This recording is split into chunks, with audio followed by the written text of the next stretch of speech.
ಪ್ರತಿ ಕ್ಷಣದ ಸುದ್ದಿಗಾಗಿ ಟಿವಿ9 ಕನ್ನಡ ಚಾನೆಲ್ಗೆ ಸಬ್ಸ್ಕ್ರೈಬ್ ಆಗಿ ಬೆಲ್ ಐಕಾನ್ ಒತ್ತಿ. ಎಸ್ಎಸ್ಎಲ್ಸಿ ಪರೀಕ್ಷೆಗೆ ಸಂಬಂಧಪಟ್ಟಂತೆ ಖುದ್ದಾಗಿ ಈಗ ಶಿಕ್ಷಣ ಸಚಿವರೇ ತೆರಳಿದ್ದಾರೆ ಮಾನಿಟರ್ ಮಾಡೋದಕ್ಕೆ. ಮಕ್ಕಳು ಧೈರ್ಯವಾಗಿ ಬಂದು ಪರೀಕ್ಷೆಯನ್ನ ಬರೆದು ಹೋಗಿ, ಮಕ್ಕಳು ಯಾವುದೇ ರೀತಿಯ ಆತಂಕಕ್ಕೆ ಒಳಗಾಗಬೇಕಾಗಿಲ್ಲ, ಧೈರ್ಯವಾಗಿ ಪರೀಕ್ಷೆಯನ್ನ ಬರೆದು ಹೋಗಿ. ಪೋಷಕರು ಕೂಡ ಅಷ್ಟೇ ಮಕ್ಕಳನ್ನ ಯಾವುದೇ ಚಿಂತೆ ಇಲ್ಲದೆ ನಿಶ್ಚಿಂತೆಯಿಂದ ಕಳುಹಿಸಬೇಕು. ಇದು ಸಚಿವರು ಮಾಡಿಕೊಂಡಿರುವಂತಹ ಮನವಿ. ಟಿವಿ9ಗೆ ಶಿಕ್ಷಣ ಸಚಿವ ಸುರೇಶ್ ಕುಮಾರ್ ಈ ಬಗ್ಗೆ ಮನವಿಯನ್ನ ಮಾಡಿಕೊಂಡಿದ್ದಾರೆ, ಹೇಳಿಕೆಯನ್ನ ಕೊಟ್ಟಿದ್ದಾರೆ. ಮಕ್ಕಳೇ ಧೈರ್ಯದಿಂದ ಬನ್ನಿ, ಪೋಷಕರು ಕೂಡ ಅಷ್ಟೇ ಧೈರ್ಯದಿಂದಲೇ ಮಕ್ಕಳನ್ನ ಕಳುಹಿಸಿ. ಪೋಷಕರು ತಮ್ಮ ಮಕ್ಕಳನ್ನ ಪರೀಕ್ಷಾ ಕೇಂದ್ರಕ್ಕೆ ಬಿಟ್ಟು ಹೋಗಿ, ಯಾವುದೇ ರೀತಿಯ ಆತಂಕ ಬೇಡ. ಸೋಂಕಿನ ಲಕ್ಷಣ ಕಂಡು ಬಂದ್ರೆ ಪ್ರತ್ಯೇಕವಾಗಿ ಇಡ್ತೀವಿ, ಆತಂಕ ಬೇಡ. ಈ ಬಗ್ಗೆ ನಾವು ಅಗತ್ಯ ಕ್ರಮವನ್ನ ಕೈಗೊಳ್ತೀವಿ. ಪ್ರತ್ಯೇಕ ಕೊಠಡಿಯಲ್ಲೇ ಪರೀಕ್ಷೆನ ಬರೆಸ್ತೀವಿ. ಒಂದು ವೇಳೆ ಸೋಂಕಿನ ಲಕ್ಷಣ, ಜ್ವರ, ಕೆಮ್ಮು, ನೆಗಡಿ ಈ ತರದ್ದೇನಾದ್ರೂ ಸಮಸ್ಯೆ ಇದ್ರೆ ಪ್ರತ್ಯೇಕ ಕೊಠಡಿಯಲ್ಲೇ ಪರೀಕ್ಷೆ ಬರೆಸ್ತೀವಿ. ಒಂದು ವೇಳೆ ಕೊರೋನಾ ಸೋಂಕು ಇರೋದು ಖಚಿತವಾಯಿತು ಅಂತಂದ್ರೆ, ಕೊರೋನಾ ಸೋಂಕು ತಗುಲಿದ್ದು ನಿಜ ಆಯ್ತು ಅಂತಂದ್ರೆ ಅಂತವರಿಗೂ ಕೂಡ ವ್ಯವಸ್ಥೆಯನ್ನ ಮಾಡಲಾಗುತ್ತೆ. ಮುಂದೆ ಆಗಸ್ಟ್ ಅಲ್ಲಿ ಪರೀಕ್ಷೆನ ಬರೆಸಲಾಗುತ್ತೆ. ಸೋಂಕು ಇರೋರಿಗೆ ಈಗ ಸದ್ಯಕ್ಕೆ ಪರೀಕ್ಷೆಯನ್ನ ಬರೆಯೋದಕ್ಕೆ ಅವಕಾಶವನ್ನ ಮಾಡಿಕೊಡಲಾಗ್ತಾ ಇಲ್ಲ. ಒಂದು ವೇಳೆ ಲಕ್ಷಣಗಳಿದೆ ಅಂತಂದ್ರೆ, ಪರೀಕ್ಷೆ ಬರೆಯೋದಕ್ಕೆ ಬಂದಿದ್ದಾರೆ, ಸೋಂಕು ಇನ್ನು ಕೂಡ ಖಚಿತ ಆಗಿಲ್ಲ, ಲಕ್ಷಣಗಳಿದೆ ಅಷ್ಟೇ ಅಂತಂದ್ರೆ ಅವರಿಗೆ ಪ್ರತ್ಯೇಕ ಕೊಠಡಿಯನ್ನ ನೀಡಲಾಗುತ್ತೆ. ಅದಕ್ಕೋಸ್ಕರ 2 ಕೊಠಡಿಗಳನ್ನ ಮೀಸಲಿಡಲಾಗಿದೆ ಅಂತ ಈಗಾಗಲೇ ಸ್ವತಃ ಸಚಿವ ಸುರೇಶ್ ಕುಮಾರ್ ಅವರೇ ಟಿವಿ9 ಜೊತೆ ಮಾತನಾಡ್ತಾ ಹೇಳಿದ್ರು. ಹೀಗಾಗಿ ಮಕ್ಕಳಿಗೆ ಧೈರ್ಯ ತುಂಬುವಂತಹ ಕೆಲಸವನ್ನು ಅವರು ಮಾಡಿದ್ದಾರೆ, ಪೋಷಕರಿಗೆ ಧೈರ್ಯ ತುಂಬುವಂತಹ ಕೆಲಸವನ್ನ ಮಾಡಿದ್ದಾರೆ. ಜೊತೆಗೆ ಅಲ್ಲಿ ಯಾವ ರೀತಿಯ ವ್ಯವಸ್ಥೆಯನ್ನ ಮಾಡಲಾಗಿದೆ ಈ ವಿಚಾರಕ್ಕೆ ಸಂಬಂಧಪಟ್ಟಂತೆ ಅವರೇ ಅಲ್ಲಿ ಸ್ವತಃ ಪರಿಶೀಲನೆಗೆ ಇಳಿದಿದ್ದಾರೆ. ಸಿಬ್ಬಂದಿ ಜೊತೆಗೆ ಶಿಕ್ಷಕರ ಜೊತೆಗೆ ಮಾತುಕತೆ ಕೂಡ ನಡೆಸ್ತಾ ಇದ್ದಾರೆ. ನಾವು ಎಸ್ಎಸ್ಎಲ್ಸಿ ಸಿದ್ಧತೆಯ ಬಗ್ಗೆ ಮಾತನಾಡ್ತಾ ಇದ್ವಿ. ಈಗಷ್ಟೇ ಸುರೇಶ್ ಕುಮಾರ್ ಅವರು ಕೂಡ ಮಾತನಾಡಿದ್ರು. ಟಿವಿ9 ಜೊತೆ ಕೂಡ ಎಕ್ಸ್ಕ್ಲೂಸಿವ್ ಆಗಿ ಮಾತನಾಡೋದನ್ನ ಗಮನಿಸಿದ್ದೀರಿ. ಈಗ ಬೆಂಗಳೂರಿನ ಬೇರೆ ಬೇರೆ ಕಡೆ ಈಗ ರಾಜಾಜಿನಗರದಲ್ಲಿ ಯಾವ ರೀತಿಯಾಗಿ ಪರೀಕ್ಷೆಗೆ ಸಿದ್ಧತೆ ಇದೆ, ರಾಜಾಜಿನಗರದ SJS ಪಬ್ಲಿಕ್ ಸ್ಕೂಲ್ ಅಲ್ಲೂ ಕೂಡ ಈಗ ಎಸ್ಎಸ್ಎಲ್ಸಿ ಪರೀಕ್ಷೆಯ ಸಿದ್ಧತೆ ನಡೀತಾ ಇದೆ. ಶಿಕ್ಷಣ ಇಲಾಖೆ ಅಧಿಕಾರಿಗಳಿಂದ ಸಿದ್ಧತೆ ಪರಿಶೀಲನೆ ಆಗ್ತಾ ಇರೋದು. ಈ ಕಡೆ ಶಿಕ್ಷಣ ಸಚಿವರೇ ಭೇಟಿ ಹಾಕ್ತಿದ್ದಾರೆ, ಅನೇಕ ಶಾಲೆಗಳಿಗೆ ಅವರೇ ಭೇಟಿ ಕೊಡ್ತಿದ್ದಾರೆ ಸ್ವತಃ.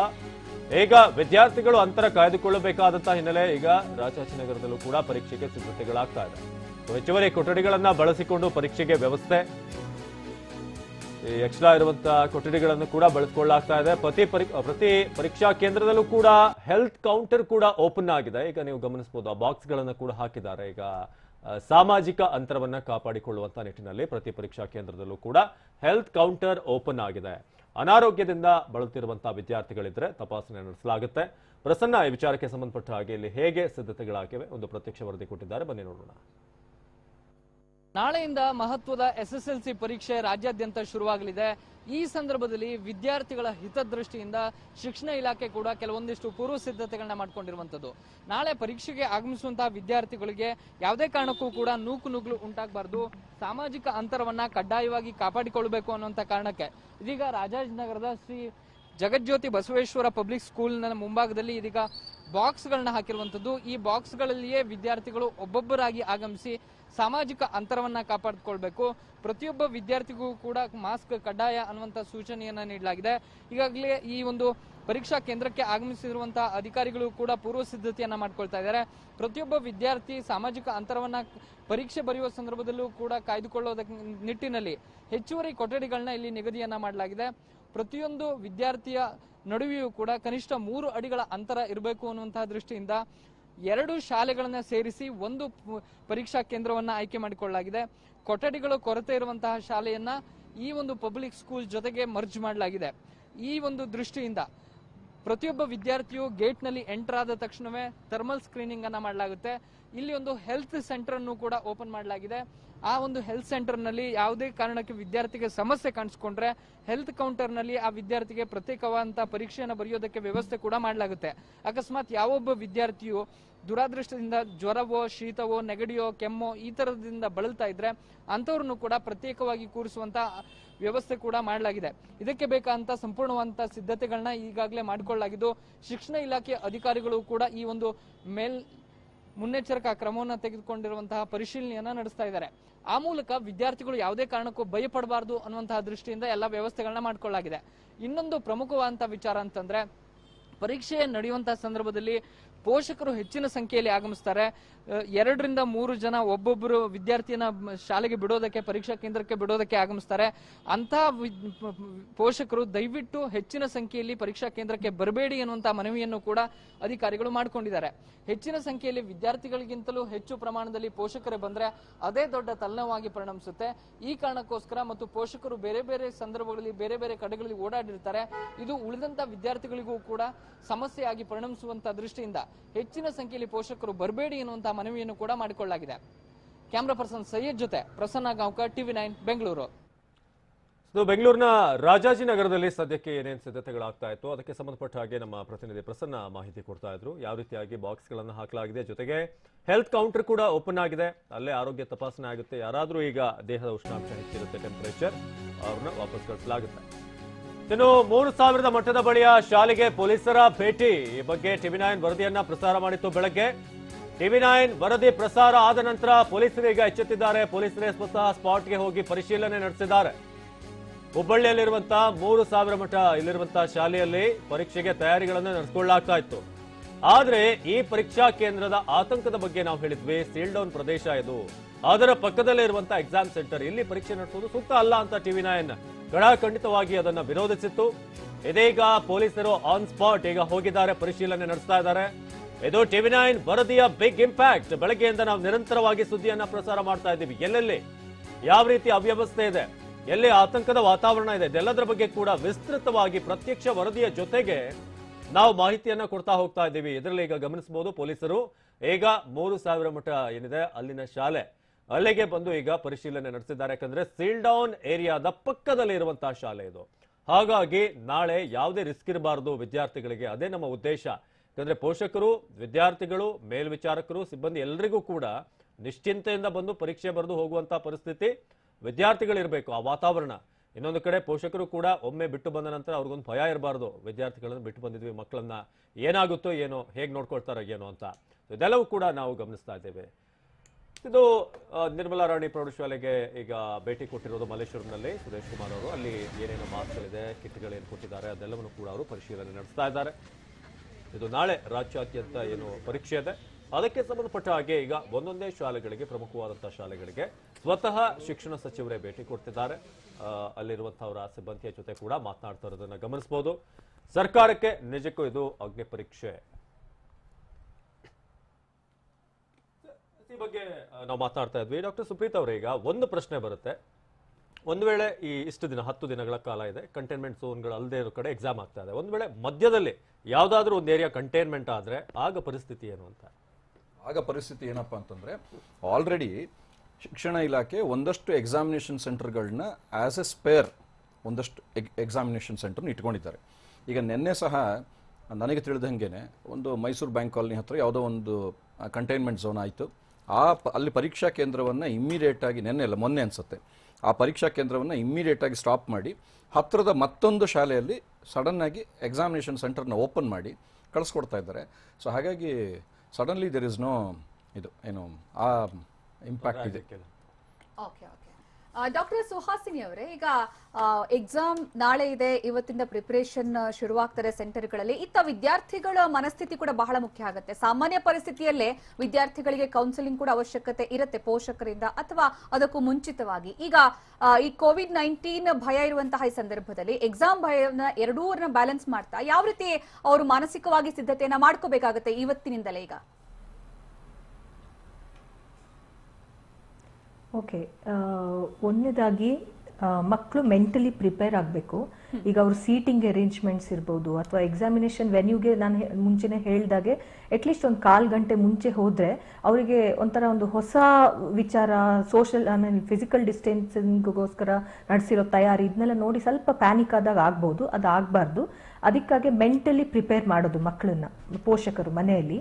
ಮತ್ತು ಎರಡನೇದಾಗಿ ವಾರ್ನಿಂಗ್ ಸೈನ್ಸನ್ನು ಸ್ವಲ್ಪ ಅಬ್ಸರ್ವ್ ಮಾಡೋದು. ಅಂತಂದರೆ ಈಗ ಸಹಜವಾಗಿ ಸ್ವಲ್ಪ ಟೆನ್ಷನಲ್ಲಿ ಮಕ್ಕಳಿರೋದು ಸಹಜನೇ ಎಕ್ಸಾಮ್ಗೆ, ಆದರೆ ಅದು ವಿಪರೀತಕ್ಕೆ ತಲುಪಿದಾಗ, ಅಂದರೆ ಇರಿಟೇಷನ್ ಆಗೋದು ಮಕ್ಕಳಿಗೆ, ಊಟ ತಿಂಡಿಯಲ್ಲಿ ವಿಪರೀತವಾದ ವ್ಯತ್ಯಾಸ, ಅಂದರೆ ಜಾಸ್ತಿ ಜಂಕ್ ಫುಡ್ ತಿನ್ನೋಕ್ಕೆ, ಅಂದರೆ ಹಸಿವಾಗುತ್ತೆ ಅಂತ ಇಷ್ಟೊತ್ತಿಗೂ ಹೇಳ್ತಿರೋದು, ಇಲ್ಲಾಂದರೆ ಊಟ ಸರಿಯಾಗಿ ಮಾಡದೇ ಇರೋದು.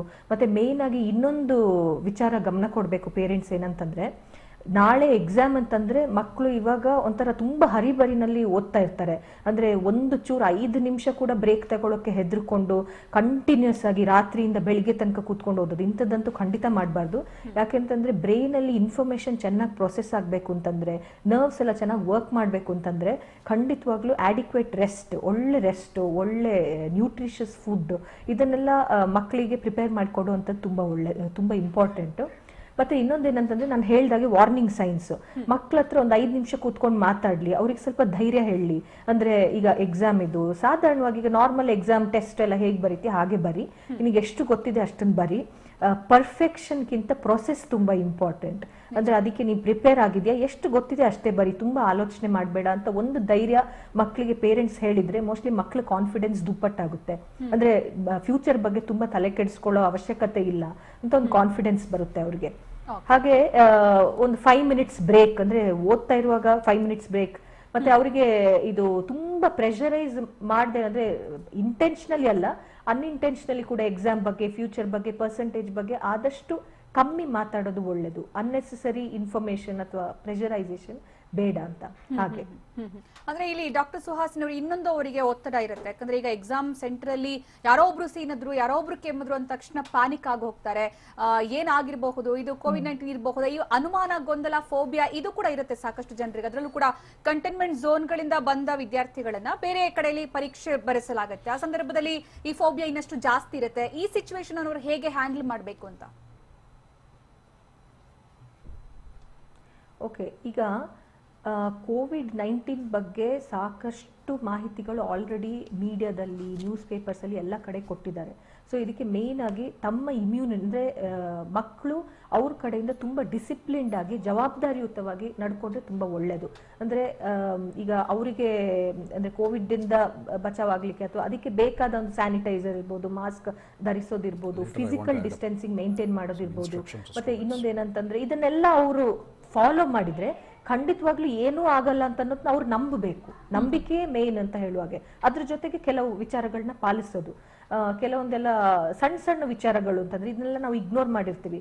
ಅಲ್ಲಿ ಹೋದಾಗ ಅನ್ನೆಸೆಸರಿ ಬೇರೆ ಬೇರೆ ಈಗ ಕಿಟಕಿ ಮುಟ್ಟೋದು ಅಥವಾ ಶೇಕ್ ಹ್ಯಾಂಡ್ ಕೊಡೋದು, ನೋಟ್ಸ್ ಎಕ್ಸ್ಚೇಂಜ್ ಮಾಡೋದು, ವಾಟರ್ ಬಾಟಲ್ ಇದು ಮಾಡೋದು, ಯಾರ ಹತ್ರ ಏನೋ ಇಲ್ಲ ಅಂತ. ಈಗ ಮೊದಲು ಎಕ್ಸಾಮ್ಸ್ಗೆ ಹೋದಾಗ ಪೆನ್ ಇಲ್ಲ ಯಾರಿಗಾರು ಅಂತಂದ್ರೆ ತಮ್ಮ ಪೆನ್ ತೆಗೆದುಕೊಡೋದು, ಇಂಥದ್ದನ್ನೆಲ್ಲ ಅವಾಯ್ಡ್ ಮಾಡಬೇಕು. ಮತ್ತೆ ಎಕ್ಸಾಮ್ ಬರಿವಾಗ್ಲೂ ಕೂಡ ಕೈಗೆ ಮತ್ತೆ ಮುಖಕ್ಕೆ ಸ್ವಲ್ಪ ಅಂತರ ಇರಲಿ. ಅಂದ್ರೆ ಡಿಸ್ಟೆನ್ಸಿಂಗ್ ಅಂತಂದ್ರೆ ತಮ್ಮ ಇದ್ರಲ್ಲೂ ಬೇರೆಲ್ಲೆಲ್ಲೋ ಮುಟ್ಟಿರ್ತೀವಿ, ಎಷ್ಟೊತ್ತಿಗೂ ಸ್ಯಾನಿಟೈಸ್ ಮಾಡೋಕ್ಕಾಗಲ್ಲ. ಯೋಚನೆ ಮಾಡೋ ಸಿಚುವೇಶನ್ ಅಲ್ಲಿ ಪೆನ್ನ ಬಾಯಿಗೆ ಹಾಕೊಂಡ್ ಮೇಲೆ ನೋಡೋದು ಅಥವಾ ಕಣ್ ಕೆರ್ಕೊಳ್ಳೋದು, ಇಂಥದ್ದೆಲ್ಲ ಆದಷ್ಟು ಅವಾಯ್ಡ್ ಮಾಡಬೇಕು. ಸೊ ಕಂಪ್ಲೀಟ್ ಅವೇರ್ನೆಸ್ ಇಟ್ಕೊಂಡು ಧೈರ್ಯದಿಂದ ಎಕ್ಸಾಮಿಗೆ ಹೋಗುವಂಥದ್ದು ತುಂಬಾ ಅವಶ್ಯಕ. ಮತ್ತೆ ಇನ್ನೊಂದು ಬಿಲೀಫ್ ಇರಲಿ. ಈಗ ಆಲ್ರೆಡಿ ಇದ್ರಲ್ಲೆಲ್ಲ ತೋರಿಸಿರೋ ಹಾಗೆ ಆಲ್ರೆಡಿ ಗವರ್ಮೆಂಟ್ ಕಡೆಯಿಂದ ಇರ್ಬೋದು, ಸ್ಕೂಲ್ ಕಡೆಯಿಂದ ಇರ್ಬೋದು ಸಾಕಷ್ಟು ಪ್ರಿಕಾಷನರಿ ಮೆಜರ್ಸ್ ನ ತಗೊಂಡಿದ್ದಾರೆ. ಸೊ ಒಂದ್ ಸ್ವಲ್ಪ ವಿಶ್ವಾಸನೂ ಇಟ್ಕೊಳ್ಬೇಕು. ಮತ್ತೆ ಸೆಲ್ಫ್ ಕಾನ್ಫಿಡೆನ್ಸ್, ತಮ್ಮ ರೆಸ್ಪಾನ್ಸಿಬಿಲಿಟಿನ ತಾವೇ ತಗೊಳ್ಳೋದು ತುಂಬಾ ಇಂಪಾರ್ಟೆಂಟ್. ಈಗ ಒಬ್ಬೊಬ್ರು ಮಕ್ಕಳನ್ನು ರೆಸ್ಪಾನ್ಸಿಬಿಲಿಟಿ ತಗೊಳ್ಳೋಕೆ ಕಷ್ಟ ಆಗೋ ಕಾರಣ be very responsible and aware. Okay, ಮಕ್ಕಳು ಜವಾಬ್ದಾರಿಯಿಂದ ವರ್ತಿಸಬೇಕು ಈ ಸಂದರ್ಭದಲ್ಲಿ ಅಂತ ಹೇಳ್ತಾ ಇದ್ದಾರೆ. ಅಂದ್ರೆ ತಾವೇನೋ ಆಡ್ ಮಾಡ್ಬೇಕಂತ ಹೇಳಿದ್ರಿ. ಅವ್ರ ಆಲ್ರೆಡಿ ಲಾಸ್ಟ್ ಸೆಂಟೆನ್ಸ್ ಅವ್ರು ಆಡ್ ಮಾಡಿದ್ರು. ಆಕ್ಚುಲಿ ಶಿಕ್ಷಣ ಇಲಾಖೆಯಿಂದ ಕೂಡ ಅದರದ್ದು ಏನು ರೂಪರೇಷೆಗಳನ್ನ ಕೊಟ್ಟಿದ್ದಾರೆ. ನಾನು ಇದ್ರ ಜೊತೆಗೆ ಏನು ಆ್ಯಡ್ ಮಾಡ್ತೀನಿ ಅಂತಂದರೆ, ಈಗ ಆಲ್ರೆಡಿ ಮಕ್ಕಳು ಆಲ್ಮೋಸ್ಟ್ ಒಂದು 3-4 ಮಂತ್ಸಿಂದ ಮನೇಲಿದ್ದಾರೆ.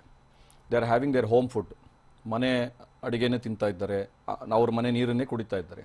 Do not wait for any water bottles or any water in the examination centre. ಯಾಕಂದರೆ ಇದು 1 ದಿನ 2 ದಿನ ನಡೆಯುವಂಥ ಪರೀಕ್ಷೆ ಅಲ್ಲ.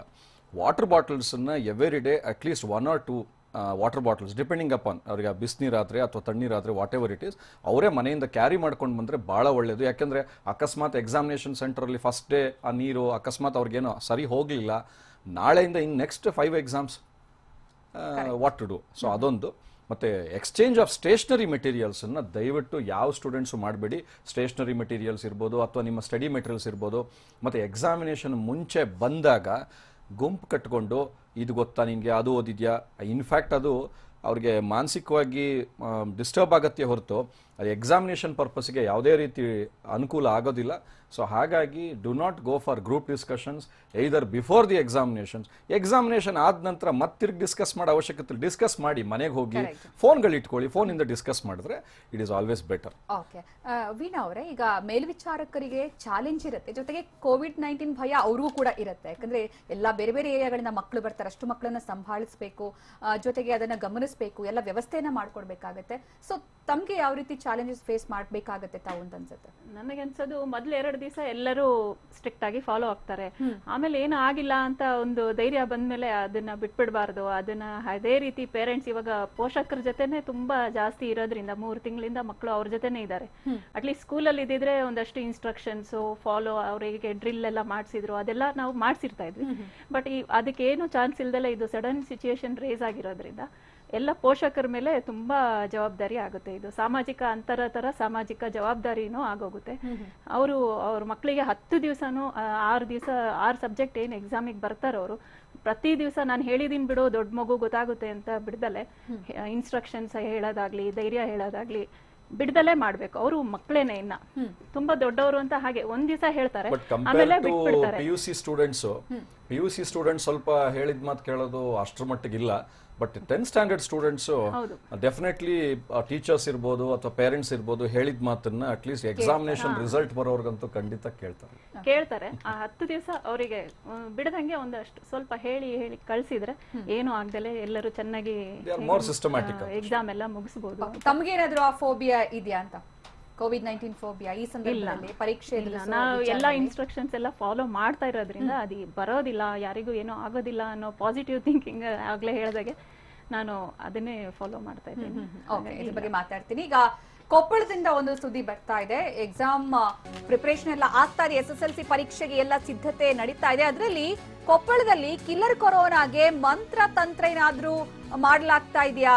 ಪರೀಕ್ಷಾ ಕೇಂದ್ರದ ಮುಂದೆ ಒಂದು ನಿಂಬೆ ಹಣ್ಣು ಪತ್ತೆ ಆಗಿದೆ, ಇದರಿಂದ ಈ ಒಂದು ಅನುಮಾನ ವ್ಯಕ್ತವಾಗ್ತಾ ಇರೋದು. ಪರೀಕ್ಷಾ ಕೇಂದ್ರದ ಮುಂದೆ ಯಾಕೆ ನಿಂಬೆ ಹಣ್ಣು ಪ್ರತ್ಯಕ್ಷ ಆಯ್ತು, ಏನು ಉದ್ದೇಶ ಇದ್ರದ್ದು? ಕರವಸ್ತ್ರದಲ್ಲಿ ನಿಂಬೆ ಹಣ್ಣು ಕಟ್ಟಿ ಕಿಡಿಗೇಡಿಗಳು ಎಸ್ತಿದ್ದಾರೆ. ನೋಡಿ, ಎಕ್ಸಾಮ್ ಹತ್ರ ಬರ್ತಾ ಇದ್ದಂತೆ ಒಂದು ಕಡೆ ಸಿದ್ಧತೆ ಬಗ್ಗೆ ಭಯ ಇದ್ರೆ, ಇಲ್ಲಿ ಈ ತರದ ವಿಚಾರಗಳು ಕೂಡ ಗಮನ ಸೆಳೀತಾ ಇದೆ. ಸರ್ಕಾರಿ ಬಾಲಕರ ಪದವಿ ಪೂರ್ವ ಕಾಲೇಜಿನಲ್ಲಿ ಈ ಘಟನೆ ನಡೆದಿದೆ. ಹಿಂದೆಲ್ಲ ಮಾಟ ಮಂತ್ರ ಯಾರಿಗಿರಬಹುದು ಅಂತ ಅನುಮಾನ ಆಗ್ತಾ ಇತ್ತು, ಆದ್ರೆ ಈಗ ಎಲ್ಲರ ಟಾರ್ಗೆಟ್ ಒಂದೇ ಕೊರೋನಾ ಅಂತ ಅನ್ನಿಸ್ತಾ ಇದೆ. ಕೊರೋನಾ ಬರ್ದೇ ಇರ್ಲಿ ಅಂತ ಏನಾದ್ರೂ ಮಾಟ ಮಂತ್ರ ಮಾಡಿರುವ ರೀತಿ ಇದೆಯಾ ಇದು ಅನ್ನುವಂತಹ ಅನುಮಾನ ಕೂಡ ಇದೆ. ಒಟ್ಟಾರೆ ಕೊಪ್ಪಳದಲ್ಲಿ ಈ ರೀತಿ ನಿಂಬೆ ಹಣ್ಣು ಕಟ್ಟಿ ಎಸ್ತಿರುವಂತಹ ಒಂದು ವಿಚಾರ ಏನಿದೆ, ಒಂದು ಸಣ್ಣ ಆತಂಕ ಕೂಡ ಇದೆ. ಯಾರು ಎಸ್ತಿರ್ಬೋದು, ಯಾಕೆ ಎಸ್ತಿರ್ಬಹುದು, ಯಾಕೆ ಇದು, ಎಲ್ಲಿ ಈ ರೀತಿಯ ಕೆಲಸ ಮಾಡಿರೋರಾದ್ರೂ ಯಾರು, ಸುಮಾರು ಪ್ರಶ್ನೆಗಳಿದೆ ಈ ವಿಚಾರಕ್ಕೆ ಸಂಬಂಧಪಟ್ಟಂತೆ. ನೋಡಬಹುದು, ಅಲ್ಲಿ ಒಂದು ಟವೆಲ್ ನಲ್ಲಿ ಕರವಸ್ತ್ರದಲ್ಲಿ ಕಟ್ಟಿ ನಿಂಬೆ ಹಣ್ಣನ್ನ ಅಲ್ಲಿ ಪರೀಕ್ಷಾ ಕೇಂದ್ರದ ಮುಂದೆ ಎಸೆಯಲಾಗಿದೆ. ಉದ್ದೇಶ ಏನು ಎಸ್ತಿರೋರ್ದು ಗೊತ್ತಿಲ್ಲ, ಯಾಕಂದ್ರೆ ಇಲ್ಲಿ ಬೈ ಮಿಸ್ಟೇಕ್ ಎಸ್ತಿರೋದಂತ ಹೇಳಕ್ಕಾಗಲ್ಲ. ಕರವಸ್ತ್ರದಲ್ಲಿ ಕಟ್ಟಿ ಅದನ್ನ ಹಾಕಿದ್ದಾರೆ. ಬೈ ಮಿಸ್ಟೇಕ್ ಅನ್ನೋದಕ್ಕಿಂತ ಈ ತರ ಒಂದು ಸುದ್ದಿ ಮಾಡಬಹುದನ್ನ ಚೇಷ್ಟೆ ಇದ್ರೂ ಇರ್ಬೋದು, ಹೇಳಕ್ಕಾಗಲ್ಲ. ಓಕೆ, ಈಗ ಜಯನಗರದ ವಿಚಾರವನ್ನ ನೋಡೋದಾದ್ರೆ, ಜಯನಗರದಲ್ಲಿ ಪರೀಕ್ಷೆಗೆ ಸಿದ್ಧತೆ ನಡೀತಾ ಇದೆ. ಬೆಂಗಳೂರಲ್ಲಿ SSLC ಪರೀಕ್ಷೆಗೆ ಸಿದ್ಧತೆ ನಡೀತಾ ಇದೆ. ಪೂರ್ವಭಾವಿಯಾಗಿ ಏನೇನ್ ಮಾಡಬೇಕು ಎಲ್ಲ ಮುಂಜಾಗ್ರತಾ ಕ್ರಮವನ್ನ ಕೈಗೊಳ್ಳಲಾಗ್ತಾ ಇದೆ. ಜಯನಗರದ RV ಗರ್ಲ್ಸ್ ಹೈಸ್ಕೂಲ್ ನಲ್ಲೂ ಕೂಡ ಸಿದ್ಧತೆ ನಡೀತಾ ಇದೆ. SSLC ಪರೀಕ್ಷಾ ಕೇಂದ್ರಗಳಲ್ಲಿ ಸಿಬ್ಬಂದಿಯಿಂದ ಸಿದ್ಧತೆ ಮಾಡಲಾಗ್ತಾ ಇದೆ. ಜಯನಗರದಲ್ಲಿ ಪರೀಕ್ಷೆ ಸುಸೂತ್ರವಾಗಿ ನಡೀಬೇಕು, ಯಾವುದೇ ಆತಂಕ ಎದುರಾಗಬಾರದು ಅಂತ ಶಾಲಾ ಆವರಣದ ಹೊರಭಾಗದಲ್ಲಿ ಮಾರ್ಕಿಂಗ್ ಮಾಡಲಾಗ್ತಾ ಇದೆ. ಸೋಷಿಯಲ್ ಡಿಸ್ಟೆನ್ಸಿಂಗ್ ಮೇಂಟೈನ್ ಮಾಡೋದಿಕ್ಕೆ ಅಂತ ಏನ್ ಬೇಕು, ಒಬ್ಬರಿಂದ ಒಬ್ಬರಿಗೆ ಕನಿಷ್ಠ 3 ಅಡಿ ಅಂತರವಾದ್ರೂ ಇರಬೇಕು ಅಂತ ಮಾರ್ಕಿಂಗ್ ವ್ಯವಸ್ಥೆಯನ್ನ ಮಾಡಲಾಗ್ತಾ ಇದೆ. ವಿದ್ಯಾರ್ಥಿಗಳು ಹೇಳಿದ್ರೆ ಕೇಳೋದು ಕಷ್ಟ, ಹೀಗಾಗಿ ಬಾಕ್ಸ್ ಗಳನ್ನ ಮಾಡಿದ್ರೆ ಅದರ ಒಳಗಡೆ ನಿಂತುಕೊಳ್ಳುವ ರೀತಿಯಲ್ಲಿ ವ್ಯವಸ್ಥೆಯನ್ನ ಮಾಡಲಾಗುತ್ತೆ. ಅದನ್ನ ನೋಡ್ಕೊಳ್ಳೋದಕ್ಕೂ ಕೂಡ ಜನರನ್ನ ನೇಮಕ ಮಾಡಲಾಗುತ್ತೆ. ಇದು ಜಯನಗರದ ಸಿದ್ಧತೆ. ಟೆಂಪರೇಚರ್ ಚೆಕ್ ಮಾಡೋದು, ಈಗ ಒಂದು ಅಲ್ಲೂ ಕೂಡ ಅಷ್ಟೇ ಒಂದು ಮಾಕ್ ಡ್ರಿಲ್ ಮಾಡಲಾಗ್ತಾ ಇದೆ. ಸಿಬ್ಬಂದಿಗೆ ಯಾವ ರೀತಿ ಇವರು ಟೆಂಪರೇಚರ್ ಚೆಕ್ ಮಾಡಬೇಕು, ಯಾವ ರೀತಿ ಪರೀಕ್ಷೆ ನಡೆಸಬೇಕು, ಯಾವ ರೀತಿ ಹಾಲ್ ಟಿಕೆಟ್ ಚೆಕ್ ಮಾಡಬೇಕು, ಇದೆಲ್ಲವೂ ಕೂಡ ಚಾಲೆಂಜಿಂಗ್ ಈ ಸಂದರ್ಭದಲ್ಲಿ. ಯಾಕಂದ್ರೆ ಕೊರೋನಾ ಭಯದಲ್ಲಿ ಪ್ರತಿಯೊಂದು ಕೂಡ, ಒಂದು ಪೇಪರ್ ಮುಟ್ಟೋದ್ರಿಂದ ಹಿಡಿದು ನಿಂತ್ಕೊಳ್ಳೋದ್ರಿಂದ ಹಿಡಿದು ಉಸಿರಾಡೋದು, ಸೀನೋದು, ಕೆಮ್ಮೋದು ಎಲ್ಲವೂ ಕೂಡ ತುಂಬಾ ಮ್ಯಾಟರ್ ಆಗುತ್ತೆ. ಹಾಗಾಗಿ ಈ ಒಂದು ಪ್ರಾಕ್ಟೀಸ್ ಅನ್ನ ಮಾಡಿಸ್ತಾ ಇದ್ದಾರೆ ಸಿಬ್ಬಂದಿಗೆ. ಇನ್ನು ಈ ಬಗ್ಗೆ ನಮ್ಮ ಪ್ರತಿನಿಧಿ ಶಿವಪ್ರಸಾದ್ ಒಂದು ಪ್ರತ್ಯಕ್ಷ ವರದಿಯನ್ನ ಕೊಟ್ಟಿದ್ದಾರೆ, ಅಲ್ಲಿಂದ ಯಾವ ರೀತಿ ಸಿದ್ಧತೆ ನಡೀತಾ ಇದೆ ಅಂತ ಅದನ್ನ ಒಂದ್ಸರಿ ನೋಡ್ಕೊಂಡ್ ಬರೋಣ. ಇಡೀ ರಾಜ್ಯಾದ್ಯಂತ SSLC ಪರೀಕ್ಷೆ ಆರಂಭವಾಗ್ತಿದೆ. ಈ ಹಿನ್ನೆಲೆಯಲ್ಲಿ ಈಗಾಗಲೇ ಸಾಕಷ್ಟು ತಯಾರಿಗಳನ್ನು ಮಾಡಿಕೊಂಡಿರ್ತಕ್ಕಂಥ ಶಿಕ್ಷಣ ಸಂಸ್ಥೆಗಳು ನೀವು ಯಾವ ರೀತಿಯಾಗಿ ಸಾಮಾಜಿಕ ಅಂತರವನ್ನು ಕಾಪಾಡಿಕೊಂಡು ಕೋವಿಡ್ ನಡುವೆಯೂ ಕೂಡ SSLC ಪರೀಕ್ಷೆಯನ್ನು ನಡೆಸೋದಕ್ಕೆ ಸಿದ್ಧತೆಗಳನ್ನು ಮಾಡ್ಕೊಂಡಿದ್ದಾರೆ ಅನ್ನೋದು ಗಮನಿಸೋದಾದ್ರೆ, ಬೆಂಗಳೂರಿನ ಜಯನಗರದ RV ಗರ್ಲ್ಸ್ ಹೈಸ್ಕೂಲ್ನಲ್ಲಿ ನಾವಿದ್ದೇವೆ. ಈ ಒಂದು ಶಾಲೆಯ ಹೊರಭಾಗದಲ್ಲಿ ನೀವು ಈಗಾಗಲೇ ಗಮನಿಸ್ತಾ ಇರಬಹುದು, ಆವರಣವನ್ನ ಪ್ರವೇಶಿಸುವಂತ ಮೊದಲನೇ ಈ ಒಂದು ಇರ್ತಕ್ಕಂಥ ಕಾರಿಡಾರ್ ನಲ್ಲಿ ಈಗಾಗಲೇ ಸಾಕಷ್ಟು ಸಿದ್ಧತೆಗಳನ್ನ ಮಾಡ್ಕೊಂಡಿರ್ತಕ್ಕಂಥದ್ದು, ಮಾರ್ಕಿಂಗ್ ಅನ್ನ ಮಾಡಲಾಗಿರ್ತಕ್ಕಂಥದ್ದು. ಈ ಒಂದು ಮಾರ್ಕಿಂಗ್ ನ ಸ್ಥಳದಲ್ಲೇ ಕೂಡ ಪ್ರತಿ ಪರೀಕ್ಷಾರ್ಥಿಗಳು ಕೂಡ ವಿದ್ಯಾರ್ಥಿಗಳು ಸಾಲಾಗಿ ಪ್ರವೇಶದ ಮೂಲಕ ಈ ಒಂದು ಪರೀಕ್ಷಾ ಕೇಂದ್ರವನ್ನ ಪ್ರವೇಶಿಸಬೇಕು. ಪರೀಕ್ಷಾ ಕೇಂದ್ರವನ್ನ ಪ್ರವೇಶಕ್ಕೂ ಮುನ್ನ ಪರೀಕ್ಷಾರ್ಥಿಗಳು ಮಾಸ್ಕ್ ಅನ್ನು ಧರಿಸುವುದು ಕಡ್ಡಾಯವಾಗಿರ್ತಕ್ಕಂಥದ್ದು.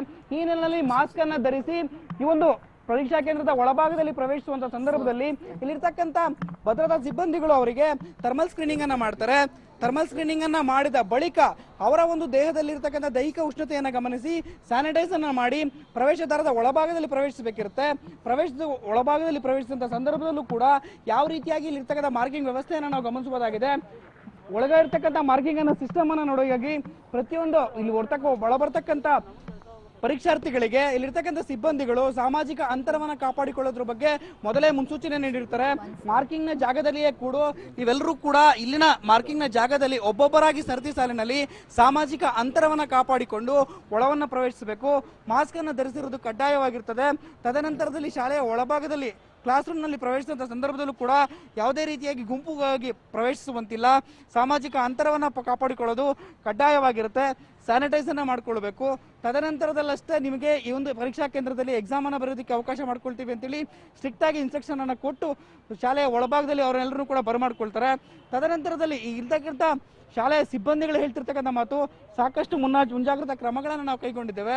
ಸ್ಯಾನಿಟೈಸ್ ಅನ್ನ ಮಾಡಿ ಇಡೀ ಶಾಲೆಯನ್ನು ಸ್ವಚ್ಛಗೊಳಿಸಿದ್ದೇವೆ. ಆ ಬಳಿಕ ಇಲ್ಲೂ ಕೂಡ ಶಾಲೆಯ ಆವರಣದ ಸುತ್ತಮುತ್ತಲೂ ಕೂಡ ವಿದ್ಯಾರ್ಥಿಗಳು ಗುಂಪಾಗಿ ಸೇರುವಂತ ರೀತಿಯಲ್ಲಿ ನಾವು ಅದೇ ರೀತಿಯ ವ್ಯವಸ್ಥೆಗಳು ಆಗಬಾರ್ದು ಅಂತೇಳಿ ಇಲ್ಲಿರ್ತಕ್ಕಂಥ ಭದ್ರತಾ ಸಿಬ್ಬಂದಿಗಳಿಗೂ ಕೂಡ ಈಗಾಗಲೇ ಮುನ್ಸೂಚನೆ ನೀಡಿದ್ದೇವೆ. ಯಾಕಂದ್ರೆ ಕಳೆದ ಕೆಲ ದಿನಗಳ ಹಿಂದೆ ನಡೆದಂತಹ PUC ಎಕ್ಸಾಮಿನೇಷನ್ ಸಂದರ್ಭದಲ್ಲಿ ಸಾಕಷ್ಟು ಕಡೆ ಸಾಮಾಜಿಕ ಅಂತರವನ್ನ ಕಾಪಾಡಿಕೊಳ್ಳದೆ ವಿದ್ಯಾರ್ಥಿಗಳು ಪರೀಕ್ಷಾ ಸಮಯ ಆರಂಭವಾಗುವುದಕ್ಕೂ ಮುನ್ನ ಶಾಲೆಯ ಆವರಣದಲ್ಲಿ ಗುಂಪುಗೂಡಾಗಿ ನಿಂತಿರ್ತಕ್ಕಂಥದ್ದು. ತದನಂತರ ಎಕ್ಸಾಮ್ ಮುಗಿಸಿದ ಬಳಿಕ ಶಾಲೆಯ ಆವರಣದಲ್ಲಿ ಸಾಮಾಜಿಕ ಅಂತರವನ್ನು ಮರೆತು ಗುಂಪಾಗಿ ಸೇರಿರ್ತಕ್ಕಂಥ ಸಂದರ್ಭಗಳಲ್ಲಿ ಕೊರೋನಾ ಕೋವಿಡ್ ವೈರಸ್ ಹರಡುವ ಸಾಧ್ಯತೆಗಳಿರ್ತಕ್ಕಂಥದ್ರಿಂದ ಸಾಕಷ್ಟು ಮುನ್ನೆಚ್ಚರಿಕೆ ಕ್ರಮಗಳನ್ನು ಕೈಗೊಂಡು ಈಗಾಗಲೇ ಪರೀಕ್ಷಾ ಕೇಂದ್ರಗಳಲ್ಲಿ ಸಿದ್ಧತೆಗಳನ್ನ ಬರದ ಸಿದ್ಧತೆಯಲ್ಲಿ ತೊಡಗಿರ್ತಕ್ಕಂಥದ್ದು. ಕ್ಯಾಮರಾಮನ್ ರಾಮು ಜೊತೆ ಶಿವಪ್ರಸಾದ್, TV9 ಬೆಂಗಳೂರು. ಈಗ ವರ್ಷ ಅವರೇ, ತಾವು ಪೋಷಕರಾಗಿ ನೋಡ್ತಾ ಇದ್ರೆ ಸಿದ್ಧತೆ ಯಾವ ರೀತಿ ಆಗ್ತದೆ, ಕೆಲವೊಂದು ಕಡೆ ಇನ್ನೂ ಸಿದ್ಧತೆ ಆಗಿಲ್ಲ ಅನ್ನುವಂತಹ ವಿಚಾರವಾಗಿ, ಈಗ ಕಳೆದ ವರ್ಷ ಅಥವಾ ಈ ಹಿಂದೆ ನೀವು ಪರೀಕ್ಷಾ ವಿಚಾರ ಬಂದಾಗ ಮಕ್ಕಳನ್ನ ಟ್ರೀಟ್ ಮಾಡ್ತಾ ಇದ್ದ ರೀತಿಗೂ ಈ ವರ್ಷ ಮಕ್ಕಳನ್ನ ಈ ಸಂದರ್ಭದಲ್ಲಿ ಪರೀಕ್ಷೆ ಕಳಿಸ್ತಾ ಇರುವಂತಹ ರೀತಿಗೂ ವ್ಯತ್ಯಾಸ ಕಂಡು ಬರ್ತಾ ಇದೆಯಾ ತಮ್ಮಲ್ಲಿ? ಡೆಫಿನೆಟ್ಲಿ ಕಂಡು ಬರ್ತಾ ಇದೆ. ಲಾಸ್ಟ್ ಟೈಮ್ ಇಷ್ಟೇ ಟೆನ್ಷನ್ ಇರಲಿಲ್ಲ. ಸ್ವಲ್ಪ ಬರೀ ಸ್ಟಡೀಸ್ ಬಗ್ಗೆ ಹೇಳಿಬಿಟ್ಟು ಕಳಿಸ್ತಾ ಇದ್ವಿ ನಾವು. ಇವಾಗ ಎಕ್ಸ್ಟ್ರಾ ಪ್ರಿಕಾಷನ್ಸ್ ಬಗ್ಗೆ ಎಲ್ಲ ಹೇಳಬೇಕು. ಮಾಸ್ಕು, ಆಮೇಲೆ ಸ್ಯಾನಿಟೈಸರು, ಸೋಷಿಯಲ್ ಡಿಸ್ಟೆನ್ಸಿಂಗ್ ಎಲ್ಲ ಹೇಳಬೇಕು. ಅದೊಂದು ಎಕ್ಸ್ಟ್ರಾ ಇದು ಆಗಿದೆ ಅಷ್ಟೇ. ಬಟ್ ಮಕ್ಕಳು they are quite smart enough, ಅದನ್ನ ಮಾಡ್ಕೊಂಡು ಮಾಡ್ತಾರೆ. ಅಂದ್ರೆ ಈಗ ಪ್ರಿಪರೇಷನ್ ಅಂತ ಬಂದಾಗ ಒಂದು ಮಾನಸಿಕವಾಗಿ ಅವ್ರನ್ನ ಸಿದ್ಧತೆ ಮಾಡ್ಕೋಬೇಕು, ಸ್ವಚ್ಛತೆ ಬಗ್ಗೆ ಅವ್ರಿಗೆ ಅರಿವು ಮೂಡಿಸಬೇಕು. ಅಂದ್ರೆ ನೀವು ಇಲ್ಲಿ ತನಕ ಓದು ಓದು ಓದು ಅಂತ ಹೇಳಿದ್ರೆ ಸಾಕಾಗಿತ್ತು. ಈಗ ಓದಿನ ಜೊತೆಗೆ ಸ್ಯಾನಿಟೈಸ್ ಮಾಡ್ಕೋ, ರೆಡಿ ಆಗೋ, ಭಯ ಪಡಬೇಡ, ಈ ತರದ ಒಂದಷ್ಟು ಮಾತುಗಳು ಎಕ್ಸ್ಟ್ರಾ ಸೇರಿಸಬೇಕು ಅಂತ ಅನ್ಸುತ್ತಲ್ವಾ? ಮಾಡ್ತಿದ್ದೀರದಂತ? ಡೆಫಿನೆಟ್ಲಿ ಮಾಡ್ತಾ ಇದೀವಿ. ಅದೇ ಎಕ್ಸ್ಟ್ರಾ ಹೇಳ್ತಾ ಇದೀವಿ ಅಷ್ಟೇ. ಬಟ್ ತುಂಬಾ ಹೇಳ್ಬಿಟ್ರೆ ಅವ್ರಿಗೂ ಟೆನ್ಷನ್ ಆಗುತ್ತೆ. 1-2 ಸತಿ ಹೇಳ್ಬಿಟ್ಟು ಅವೇರ್ನೆಸ್ ಇದೆ ಅಲ್ವಾ ಇವಾಗ, ಸೊ ಇದನ್ನ ಮಾಡ್ತಾರೆ ಅನ್ಸುತ್ತೆ. ಓಕೆ, ಈಗ ನಿಮ್ ಮಗಳು ಎಕ್ಸಾಮ್ ಬರೀತಿರುವಾಗ ನಿಮ್ಗೆ ಅವ್ರ ಎಕ್ಸಾಮ್ ಬರೀತಿರೋದ್ರ ಬಗ್ಗೆ ಯೋಚನೆ ಆಗತ್ತಾ, ಅಥವಾ ಯಾವುದೇ ಸೋಂಕು ತಗಲಿಸ್ಕೊಳ್ದೆ ಸೇಫ್ ಆಗಿ ಬಂದ್ರೆ ಸಾಕಪ್ಪ ಅನ್ನೋದು ಅಷ್ಟೇ ತಲೆಗೆ ಬರುತ್ತಾ? ಹೇಗೆ?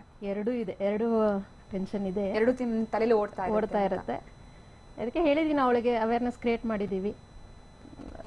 ಸರಿ, ಇದನ್ನ ಮಾಡ್ತಾರೆ. They are smart enough, so responsibility ಇದೆ. Okay, hopefully they will be this thing success. ಧೈರ್ಯವಾಗಿದೆ, ಏನೂ ಆಗಲ್ಲ. ಡಾಕ್ಟರ್ ಸುಹಾಸಿನಿ ಅವರೇ, ಈಗಾಗಲೇ ತಾವು ಹೇಳ್ತಾ ಇದ್ರೆ ಪೋಷಕರ ಪಾತ್ರ ಎಷ್ಟು ಮುಖ್ಯ ಆಗುತ್ತೆ ಈ ವಿಚಾರದಲ್ಲಿ ಅಂತ ನೋಡೋದಾದ್ರೆ, ಇನ್ನು ಈ ಎಕ್ಸಾಮ್ ಬರೆಯೋದಕ್ಕೆ ಹೋಗ್ಬೇಕು ಅನ್ನೋವಾಗ ಒಂದು ರೀತಿಯ ಫೋಬಿಯಾ, ಆಂಗ್ಸೈಟಿ, ಅಂದ್ರೆ ಇದು ಸಾಮಾನ್ಯವಾಗಿ ಎಲ್ಲಾ ಎಕ್ಸಾಮ್ಗೂ ಮೊದಲೇ ಕಂಡು ಬರುವಂತಹ ಪರಿಸ್ಥಿತಿ. ಬಹುಶಃ ಈ ಸಂದರ್ಭದಲ್ಲಿ ಈ ವರ್ಷ ಏನಿದೆ, ಕೊರೋನಾ ಬಗ್ಗೆನೇ ಜಾಸ್ತಿ ಗಮನ ಹೋಗ್ತಿದೆ. ಮಕ್ಕಳ ಈ ಪರೀಕ್ಷಾ ಭಯದ ಬಗ್ಗೆಯೂ ಕೂಡ ಒಂದಷ್ಟು ಗಮನ ಹರಿಸಬೇಕು ಅಂತ ಅನ್ಸುತ್ತೆ. ತಾವು ಇದ್ರ ಬಗ್ಗೆ ಹೇಳೋದಾದ್ರೆ? ಹೌದು, ಈಗ COVID-19 ಆ್ಯಂಡ್ ಪರೀಕ್ಷೆ ಎರಡು ಒಟ್ಟೊಟ್ಟಿಗೆ ಆಗ್ತಿರೋ ಕಾರಣ COVID-19 ಬಗ್ಗೆ ಜಾಸ್ತಿ ಭಯ ಇದೆ. ಆದರೆ ಈಗ ಆತಂಕ, ಮಕ್ಕಳದ್ದು ಪರೀಕ್ಷೆ ಬಗ್ಗೆ ಇರೋ ಆತಂಕನ ಒಂದು ವಾರ್ನಿಂಗ್ ಸೈನ್ಸ್ನ ಪೇರೆಂಟ್ಸ್ಗಳು ಮನೆಯಲ್ಲಿದ್ದಾಗ ಅಬ್ಸರ್ವ್ ಮಾಡಿ ನೋಡಿಕೊಂಡು ಅದಕ್ಕೆ ಬೇಕಾದ ಇಮಿಡಿಯೇಟ್ಲಿ ಅದಕ್ಕೆ ಏನು ಸೊಲ್ಯೂಷನ್ ಬೇಕೋ ಅದನ್ನ ಮಾಡೋದು ತುಂಬಾ ಇಂಪಾರ್ಟೆಂಟ್ ಆಗಿದೆ. ಅದೇ ಅವರ ಬಿಹೇವಿಯರ್ ಅಲ್ಲಿ ತುಂಬಾ ಅತಿಯಾದ ಏರುಪೇರು ಆಗ್ತಾ ಇದೆ ಅಂತ ಕಂಡಾಗ ಅವರಿಗೆ ಸರಿಯಾದ ರೀತಿನಲ್ಲಿ ಧೈರ್ಯ ತುಂಬೋದು. ಇದೆಲ್ಲರ ಜೊತೆಗೆ ಏನಾದರೂ ಅದು ಅವರ ಸಿಚುವೇಶನ್ ಅಂದ್ರೆ ಪೇರೆಂಟ್ಸ್ ಕೈ ಮೀರಿ ಹೋಗ್ತಾ ಇದೆ ಅಂತಂದಾಗ ಪ್ರೊಫೆಷನಲ್ ಹೆಲ್ಪ್ ತಗೊಳ್ಳೋದು ತುಂಬಾ ಇಂಪಾರ್ಟೆಂಟ್. ಪ್ರೊಫೆಷನಲ್ ಹೆಲ್ಪ್ ಅಂತಂದ್ರೆ ಇಡೀ ದಿನ ಬೇಕಾಗಿರಲ್ಲ, ಒಂದು ಅರ್ಧ ಗಂಟೆ ಮಟ್ಟಿಗೆ ಇದು ಸೈಕೋಥೆರಪಿಸ್ಟ್ ಹತ್ರ ಮಾತಾಡ್ಸಿದ್ರು it will be very very helpful. ಮತ್ತೆ ಇನ್ನೊಂದೇನಂತಂದ್ರೆ ಮಕ್ಕಳಿಗೆ ಆತಂಕ ಇರುವಂತ ವಿಚಾರಗಳು ಏನು ಅಂತ ಅನ್ನೋದನ್ನ ಅವ್ರ ಹತ್ರ ಬಾಯಿ ಬಿಡಿಸ್ಬೇಕು. ಅಂದ್ರೆ ಅವ್ರ ಹತ್ರ ಮಾತಾಡಿದಾಗ ಅವ್ರು ಹೇಳ್ತಾರೆ, ಈಗ ಟೈಮ್ ಮ್ಯಾನೇಜ್ಮೆಂಟ್ ಬಗ್ಗೆ ಭಯ ಇದೆಯಾ, ಅಥವಾ ಕಾನ್ಸೆಪ್ಟ್ ಅರ್ಥ ಆಗ್ತಾ ಇಲ್ವಾ, ಅಥವಾ ಹೊರಗಡೆ ಆರೋಗ್ಯ ಕಾಪಾಡ್ಕೊಳ್ಳೋದ್ರ ಬಗ್ಗೆ, ಸ್ವಚ್ಛತೆ ಕಾಪಾಡ್ಕೊಳ್ಳೋದ್ರ ಬಗ್ಗೆ ಅದ್ರ ಬಗ್ಗೆ ಭಯ ಇದೆಯಾ, ಯಾವ ವಿಚಾರದ ಬಗ್ಗೆ ಸ್ಪೆಸಿಫಿಕ್ ಆಗಿ ಅವರಿಗೆ ಭಯ ಇದೆ ಅಂತ ಅನ್ನೋದ್ರನ್ನ ಅವ್ರ ಹತ್ರ ಮಾತಾಡಿ ತಿಳ್ಕೊಂಡು ಅದಕ್ಕೆ ಬೇಕಾಗಿ ಅವರಿಗೆ ರ್ಯಾಷನಲೈಸ್ ಆಗಿ, ಅಂದ್ರೆ ಈಗ ಯಾಕೆ ಆ ವಿಚಾರದ ಬಗ್ಗೆ ಅವರು ಭಯ ಪಡಬೇಕಾಗಿಲ್ಲ ಅಂತ ಅನ್ನೋದನ್ನ ಅವರಿಗೆ ಮನದಟ್ಟಾಗೋ ತರ ವಿವರಿಸಿ ಹೇಳುವಂಥದ್ದು. ಸೊ ಹೀಗೆ ಮಾಡಿದಾಗ ಮಕ್ಕಳಿಗೂ ಧೈರ್ಯ ಬರುತ್ತೆ, but at the same time ಆ ಆಂಗ್ಸೈಟಿ ಅಥವಾ ಆಂಕ್ಷಿಯಸ್ನೆಸ್ ಕೂಡ ಸ್ವಲ್ಪ ತಗ್ಗುತ್ತೆ. ಎಲ್ಲ ವರ್ಷಕ್ಕಿಂತ ಈ ವರ್ಷ SSLC ಎಕ್ಸಾಮಿನೇಷನ್ ಮಕ್ಕಳದು ರಿಸಲ್ಟು ಅದ್ಭುತವಾಗಿರುತ್ತೆ. ಯಾಕೆಂದ್ರೆ ಇಷ್ಟು ದಿನ ಅವ್ರಿಗೆ ಎಕ್ಸಾಮಿನೇಷನ್ ಮಾಡುವಾಗ ಆ ಒಂದು ಪ್ರಿಸ್ಕ್ರೈಬ್ ಟೈಮ್ ಟೇಬಲ್ ಇತ್ತು. During the month of March ಅಥವಾ ಏಪ್ರಿಲ್ ಫಸ್ಟ್ ವೀಕಲ್ಲಿ ಅವ್ರಿಗೆ ಎಕ್ಸಾಮಿನೇಷನ್ ಮುಗಿದೋಗ್ತಾ ಇತ್ತು. ಈ ಸರ್ತಿ ಅವ್ರಿಗೆ ಇನ್ನೂ 2 ತಿಂಗಳು ಎಕ್ಸ್ಟ್ರಾ ಟೈಮ್ ಬಂದಿರೋದ್ರಿಂದ ಆಲ್ಮೋಸ್ಟ್ ಎಲ್ಲ ಮಕ್ಕಳು ಫಸ್ಟ್ ಕ್ಲಾಸಾಗಿ ಓದಿದ್ದಾರೆ. Probably first class students might get distinction also. ಮತ್ತು pass percentage of all the students this year practically ಚೆನ್ನಾಗಿ ಬರುತ್ತೆ ಈ ಸಲ, as far as my knowledge is concern. ಇನ್ನೊಂದಿದೆ, ಪೋಷಕರಲ್ಲೂ ಒಂದು ಮಾತಿದೆ, ಏನಂದ್ರೆ ಈ ಬ್ಯಾಚ್ ಅನ್ನ ಕೊರೋನಾ ಬ್ಯಾಚ್, COVID-19 ಬ್ಯಾಚ್ ಅಂತ ಅಡ್ಡ ಹೆಸರಿಂದ ಕರೀತಾರ, ಇದೇನಾದ್ರೂ ಫ್ಯೂಚರ್ ಅಲ್ಲಿ ಪ್ರಾಬ್ಲಮ್ ಆಗುತ್ತಾ? ಯಾಕೆ ಆಗ್ತಾ ಇತ್ತು, ಯಾವಾಗ ಆಗ್ತಾ ಇತ್ತು ಅಂತಂದ್ರೆ ಹಾಗೆ ಎಲ್ಲರನ್ನು ಪಾಸ್ ಮಾಡ್ಬಿಟ್ಟಿದ್ರಿ. ಎಷ್ಟೋ ಜನಕ್ಕೆ ಅದೊಂದು ಐಡಿಯಾ ಇತ್ತು, ಹಾಗೆ ಪಾಸ್ ಮಾಡ್ಬಿಡ್ಲಿ, ಅಕ್ಕಪಕ್ಕದ ರಾಜ್ಯದಲ್ಲೆಲ್ಲ ಮಾಡ್ಬಿಟ್ರು, ನಮ್ಮಲ್ಲೂ ಮಾಡ್ಲಿ ಅಂತಲ್ಲ. ನಮ್ಮನ್ನ ನೋಡಿ ಅಕ್ಕಪಕ್ಕದ ರಾಜ್ಯದವ್ರು ಕಾಪಿ ಮಾಡ್ಬೇಕು. ಆಕ್ಚುಲ್ ಆಗಿ ನಾವು ಅವ್ರನ್ನ ನೋಡಿ ಕಾಪಿ ಮಾಡೋ ಅವಶ್ಯಕತೆ ಇಲ್ಲ. ಆಕ್ಚುಲ್ ಆಗಿ ಅವರೆಲ್ಲ ವ್ಯವಸ್ಥೆಯನ್ನ ಮಾಡಿದ್ರೆ ಅಲ್ಲ, ಜೊತೆಗೆ ಏನಂದ್ರೆ ಅವರೆಲ್ಲ ಕೆಲವು 3 ಟೈರ್ ಸಿಸ್ಟಮ್ಸ್ ಅಂತೆಲ್ಲ ಅವ್ರು ಇಟ್ಕೊಂಡಿದ್ದಾರೆ. ಆ 3 ಟೈರ್ ಸಿಸ್ಟಮ್ ಆಫ್ ಎಜುಕೇಶನ್ ನಮ್ಮಲ್ಲಿ ಇಲ್ಲ. 10th standard happens to be a milestone for every student. ಯಾವ ಸ್ಟ್ರೀಮಿಗೆ ಅವ್ರು ಹೋಗಬೇಕು, whether it is for science, commerce, arts, ಅಥವಾ ಟೆಕ್ನಿಕಲ್ಸು, ಅಥವಾ ಡಿಪ್ಲೊಮೊ, ಇವೆಲ್ಲ ಹೋಗೋದಕ್ಕೆ ಈಗ ಎಲ್ಲರನ್ನೂ ಒಟ್ಟಿಗೆ ಒಂದೇ ಸಲ ಪಾಸ್ ಮಾಡಿದ್ದಿದ್ರೆ ಖಂಡಿತ ನೀವು ಹೇಳಿದ್ದನ್ನ ಒಪ್ಕೋಬೇಕು, ಅದನ್ನ ಕೊರೋನಾ ಬ್ಯಾಚ್ ಅಂತ ಹೇಳ್ಬೇಕು. ಈ ಕೊರೋನಾ ಬ್ಯಾಚ್ ಅಲ್ಲ, ಈಗ ದಿಸ್ ವಿಲ್ ಬಿ ಪರ್ಫೆಕ್ಟ್. ಈ ಎಕ್ಸಾಮಿನೇಷನ್ ಆಗೋಕೆ ಮುಂಚೆ ಅಷ್ಟೇ ಇಷ್ಟು ಟೆನ್ಷನ್ ಇದೆ. ಈ ಎಕ್ಸಾಮಿನೇಷನ್ ಮುಗಿದೋಗಿ 6 ದಿನದ, ನಾನು ಕೂಡ ದೇವರಲ್ಲಿ ಪ್ರಾರ್ಥಿಸ್ತೇನೆ 6 ದಿನದ ಎಕ್ಸಾಮಿನೇಷನ್ನು ಫಸ್ಟ್ ಕ್ಲಾಸಾಗಿ ಮುಗಿದೋಗ್ಲಿ. ಈ ಮಕ್ಕಳಿಗೆ ಮುಂದಕ್ಕೆ ಮಾನಸಿಕ ಸ್ಥೈರ್ಯ ಇನ್ನೂ ಅತ್ಯುನ್ನತಕ್ಕೆ ಹೋಗುತ್ತೆ ಹೊರತು ಇಲ್ಲ, ಇನ್ನು ಸ್ಟ್ರಾಂಗ್ ಆಗ್ತಾರೆ ಅಂತ they will become mentally strong, psychologically strong. ಮತ್ತೆ ಈಗ ಎಕ್ಸಾಮಿನೇಷನ್ ಕೆಲವರೆಲ್ಲ ಪೋಸ್ಟ್ಪೋನ್ ಮಾಡಿ ಅಂತ ಹೇಳ್ತಾ ಇದ್ರು, ಪೋಸ್ಟ್ಪೋನ್ ಮಾಡಕ್ ಆಗ್ತಾ ಇರಲಿಲ್ಲ. ಈಗ ಬೆಳಗಾವಿನ ಒಂದು ಸುದ್ದಿ ಬರ್ತಾ ಇದೆ. ಬೆಳಗಾಮಲ್ಲಿ ಎಲ್ಲ ರೀತಿಯ ವ್ಯವಸ್ಥೆಯನ್ನ ಮಾಡ್ಲಾಗ್ತಾ ಇದೆ ಪರೀಕ್ಷೆಗೆ ಸಂಬಂಧಪಟ್ಟಂತೆ. ಆದ್ರೆ ಅಲ್ಲಿ ಒಂದು ಎಡವಟ್ಟಾಗಿದೆ. ಸೂಚನಾ ಫಲಕದಲ್ಲಿ ಒಂದು, ಕೊಠಡಿಯಲ್ಲಿ ಮತ್ತೊಂದು ನಂಬರ್. ಇದು ಈಗ ಅಲ್ಲಿ ಬೆಳಗಾವಿಯಲ್ಲಿ ಕಂಡು ಬರ್ತಾ ಇರುವಂತಹ ಎಡವಟ್ಟು. ಬ್ಲಾಕ್ ನಂಬರ್ ಮತ್ತೆ ನೋಂದಣಿ ಸಂಖ್ಯೆನ ತಪ್ಪಾಗಿ ನಮೂದು ಮಾಡಲಾಗಿದೆ. ಇಲ್ಲೇ ಮಿಸ್ಟೇಕ್ ಆಯ್ತು ಅಂತಂದ್ರೆ ಮತ್ತಷ್ಟು ಗೊಂದಲ ಆಗತ್ತೆ. ಈ ಗೊಂದಲ ಇನ್ನಷ್ಟು ಸಮಸ್ಯೆ ತಂದೊಡ್ಡುತ್ತೆ. ಸಿಬ್ಬಂದಿ ಎಡವಟ್ಟಿಗೆ ಸ್ಟೂಡೆಂಟ್ಸ್ ಮತ್ತೆ ಪೋಷಕರು ಈಗ ಪರದಾಟ ನಡೆಸ್ತಾ ಇದ್ದಾರೆ. ಬೆಳಗಾವಿ ಸರ್ದಾರ್ ಹೈಸ್ಕೂಲ್ ಪರೀಕ್ಷಾ ಕೇಂದ್ರದಲ್ಲಿ ನಡೆದಿರುವಂತಹ ಘಟನೆ ಇದು. ಪೂರ್ವಭಾವಿ ಸಿದ್ಧತೆಯಲ್ಲಿ ಈಗ ಎಡವ್ತಾ ಇದ್ದಾರೆ ಅಲ್ಲಿ ಸಿಬ್ಬಂದಿ. 16ನೇ ಬ್ಲಾಕ್ ನಲ್ಲಿ ಇರಬೇಕಾಗಿದ್ದಂತಹ ವಿದ್ಯಾರ್ಥಿಯ ನಂಬರ್ ಇನ್ನೊಂದು ಕಡೆ ನಮೂದಾಗಿದೆ. ಇದು ಇಲ್ಲಿ ಗೊಂದಲಕ್ಕೆ ಕಾರಣ ಆಗಿರೋದು. 20ನೇ ಬ್ಲಾಕ್ ನಲ್ಲಿ ಸಿಬ್ಬಂದಿ ನಂಬರ್ ಹಾಕಿದ್ದಾರೆ. 16ನೇ ಬ್ಲಾಕ್ ನಲ್ಲಿ ಇರಬೇಕಾಗಿದ್ದಂತಹ ನಂಬರ್ ಅನ್ನ 20ನೇ ಬ್ಲಾಕ್ಗೆ ಶಿಫ್ಟ್ ಮಾಡಲಾಗಿದೆ. ಇದು ಇಲ್ಲಿ ಸೂಚನಾ ಫಲಕದಲ್ಲಿ ಒಂದು ರೀತಿ ಕಾಣಿಸ್ತಾ ಇದೆ, ಒಂದು ರೀತಿಯ ಸಂಖ್ಯೆಯನ್ನು ನಮೂದು ಮಾಡಲಾಗಿದೆ. ಆದ್ರೆ ನೋಂದಣಿ ಫಲಕ ಏನಿದೆ ಮತ್ತೊಂದು ಸಂಖ್ಯೆ ನಮೂದು ಮಾಡಲಾಗಿದೆ. ಬ್ಲಾಕ್ ನಂಬರ್ ನಲ್ಲಿ ಈಗ ಮತ್ತೊಂದು ಸಂಖ್ಯೆ ನಮೂದು ಮಾಡಲಾಗಿರೋದು ಈ ಒಂದು ಗೊಂದಲ ಎಡವಟ್ಟಿಗೆ ಕಾರಣ ಆಗ್ತಾ ಇದೆ. ಸಿಬ್ಬಂದಿ ಎಡವಟ್ಟಿಗೆ ಈಗ ಸ್ಟೂಡೆಂಟ್ಸ್ ಪರದಾಟ ನಡೆಸಬೇಕಾಗಿದೆ. ಈಗಾಗಲೇ ಬೆಳಗಾವಿಯಲ್ಲಿ ಒಂದು ಎಡವಟ್ಟು ನೋಡಿದ್ವಿ, ರಿಹರ್ಸಲ್ಗೆ ಮಕ್ಕಳನ್ನೇ ಕರೆಸಿರುವಂತಹ ಎಡವಟ್ಟು. ಈಗ ಅಲ್ಲೇ ಮತ್ತೊಂದು ಎಡವಟ್ಟು ಸೂಚನಾ ಫಲಕಕ್ಕೆ ಸಂಬಂಧಪಟ್ಟಂತೆ. ಇವಾಗ ನಮ್ಮ ಪ್ರತಿನಿಧಿ ಸಹದೇವ್ ಮನೆಯಲ್ಲಿ ಏನಾಗಿದೆ, ಏನ್ ಎಡವಟ್ಟಾಗಿದೆ ಅನ್ನೋದಕ್ಕೆ ಸಂಬಂಧಪಟ್ಟಂತೆ ಪ್ರತ್ಯಕ್ಷ ವರದಿಯನ್ನ ಕೊಟ್ಟಿದ್ದಾರೆ. ಒಂದ್ಸರಿ ನೋಡ್ಕೊಂಡ್ ಬರೋಣ. ನಾಳೆ ನಡೆಯಲಿರುವಂತಹ ಒಂದು SSLC ಎಕ್ಸಾಮ್ಗೆ ಎಲ್ಲಾ ರೀತಿಯಾದಂತಹ ಸಿದ್ಧತೆಯನ್ನ ಮಾಡ್ಕೊಂಡಿದ್ದೀವಿ ಅನ್ನುವಂತಹ ಮಾತನ್ನ ಬೆಳಗಾವಿಯ ಒಂದು ಶಿಕ್ಷಣ ಇಲಾಖೆ ಹೇಳ್ತಾ ಇದ್ರೆ, ಇತ್ತ ಏನು ಕೆಲವೊಂದಿಷ್ಟು ಪರೀಕ್ಷಾ ಕೇಂದ್ರಗಳಲ್ಲಿ ಅವ್ಯವಸ್ಥೆ ಕಂಡು ಬರ್ತಾ ಇರುವಂತದ್ದು. ನಾವೀಗ ಬೆಳಗಾವಿ ನಗರದಲ್ಲಿರುವಂತಹ ಒಂದು ಸರ್ದಾರ್ ಹೈಸ್ಕೂಲ್ ನಲ್ಲಿ ಇರುವಂತದ್ದು. ಈ ಒಂದು ಹೈಸ್ಕೂಲ್ ನಲ್ಲಿ ಈಗ ಒಂದು ಹಂತದಲ್ಲಿ ಸಿದ್ಧತೆಗಳನ್ನ ಮಾಡಿಕೊಂಡಿರುವಂಥದ್ದು ಒಂದು ಕಡೆ ಆದರೆ ಈ ರೀತಿ ಸಾಮಾಜಿಕ ಅಂತರಗಳನ್ನು ಕಾಯ್ದುಕೊಳ್ಳುವಂತಹ ಬಾಕ್ಸ್ಗಳನ್ನು ಕೂಡ ಹಾಕಿರುವಂಥದ್ದು. ಅದಾದ ಬಳಿಕ ಇವತ್ತು ಡೆಮೋ ಮಾಡ್ತೇವೆ ಅನ್ನುವಂತಹ ಮಾತನ್ನ ವಿದ್ಯಾರ್ಥಿಗಳಿಗೆ ಹೇಳಿದ್ರು. ಇವತ್ತು ಪೋಷಕರು ಮತ್ತು ವಿದ್ಯಾರ್ಥಿಗಳು ಬರ್ತಾರೆ ಅನ್ನುವಂತಹ ಒಂದು ಕಾರಣಕ್ಕಾಗಿ ಸ್ಯಾನಿಟೈಸರ್ ಮತ್ತು ಥರ್ಮಲ್ ಸ್ಕ್ರೀನಿಂಗ್ ಕೂಡ ಇಟ್ಕೊಂಡಿರುವಂಥದ್ದು. ಆದರೆ ಈ ಒಂದು ಹೈಸ್ಕೂಲ್ನಲ್ಲಿ ಸದ್ಯ ಈಗ ಒಂದು ಹಂತದಲ್ಲಿ ಗೊಂದಲ ಈಡಾಗಿರುವಂಥದ್ದು ಏನಂತಂದ್ರೆ ಈ ರೀತಿ ಒಂದು ಪರೀಕ್ಷಾ ನಂಬರ್ಗಳನ್ನ ಮತ್ತು ಬ್ಲಾಕ್ಗಳನ್ನ ಹಾಕಿರ್ತಾರೆ.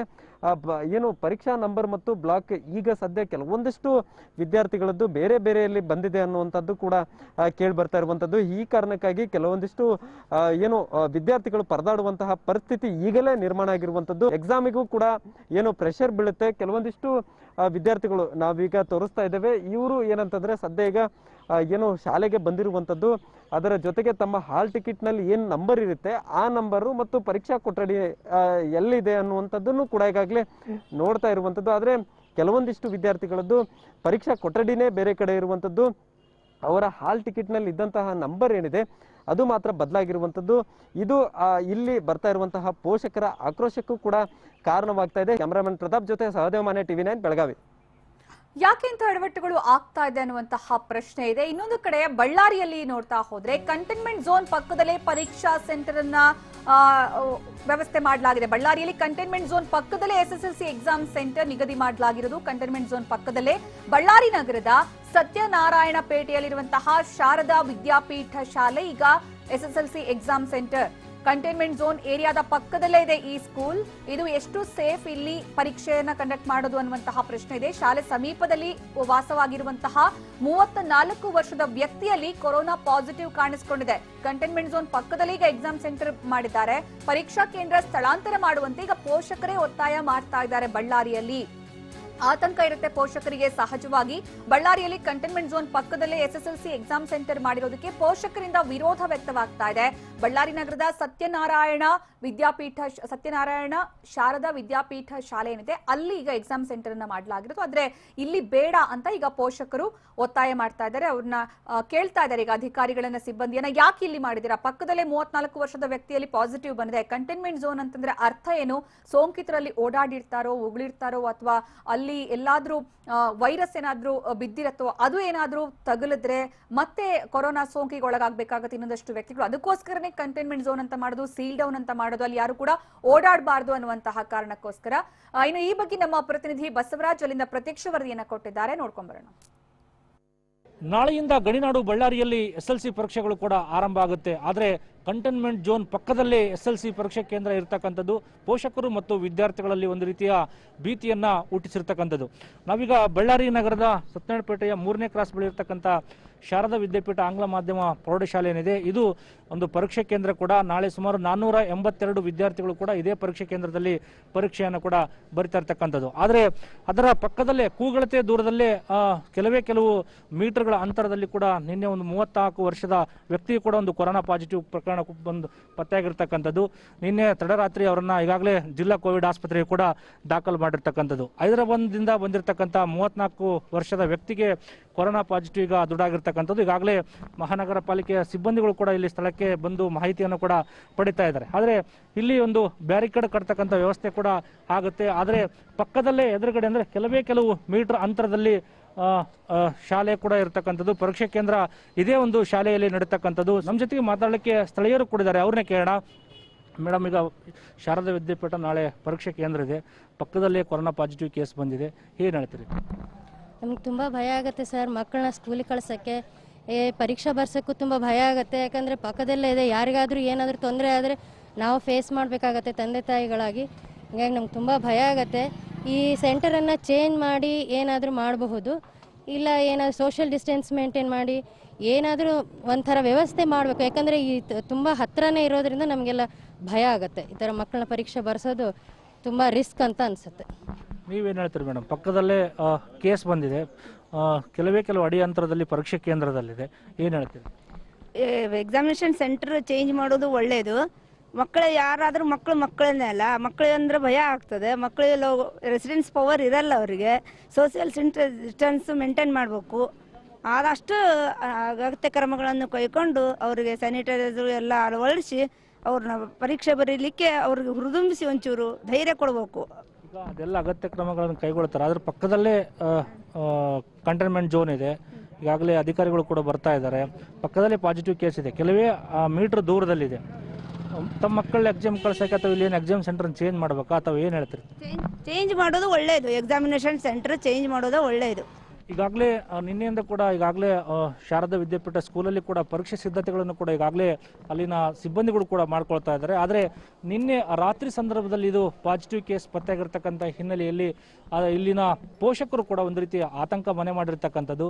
ಪರೀಕ್ಷೆ ಕೇಂದ್ರವನ್ನು ಬೇರೆ ಕಡೆ ಸ್ಥಳಾಂತರ ಮಾಡಿ ಅನ್ನೋ ಅಭಿಪ್ರಾಯವನ್ನು ಕೂಡ ಹೇಳ್ತಾ ಇದ್ದಾರೆ. ಆದರೆ ಪಕ್ಕದಲ್ಲೇ ಕೆಲವು ಮೀಟರ್ ಅಂತರದಲ್ಲಿ ಪಾಸಿಟಿವ್ ಕೇಸ್ ಇರ್ತಕ್ಕಂಥ ಹಿನ್ನೆಲೆಯಲ್ಲಿ ಈಗಾಗಲೇ ಅದನ್ನು ಸಂಪೂರ್ಣವಾಗಿ ಕಂಟೈನ್ಮೆಂಟ್ ಝೋನ್ ಅಂತೇಳಿ ಈಗಾಗಲೇ ಘೋಷಣೆ ಕೂಡ ಮಾಡಲಾಗುತ್ತೆ. ಆದರೆ ಇಂಥ ಸಂದರ್ಭದಲ್ಲಿ ಕಂಟೈನ್ಮೆಂಟ್ ಝೋನ್ ಪಕ್ಕದಲ್ಲೇ ಪರೀಕ್ಷೆ ಕೇಂದ್ರ ನಡೆಸ್ತಕ್ಕಂಥದ್ದು ಎಷ್ಟರ ಮಟ್ಟಿಗೆ ಸರಿ ಅನ್ನೋದು ಕೂಡ ಪೋಷಕರ ಪ್ರಶ್ನೆ ಆಗಿರ್ತಕ್ಕಂಥದ್ದು. ಕ್ಯಾಮರಾಮನ್ ಮುರಳಿಕಾಂತ್ ಜೊತೆ Basavaraj Arnalli, TV9 Ballari.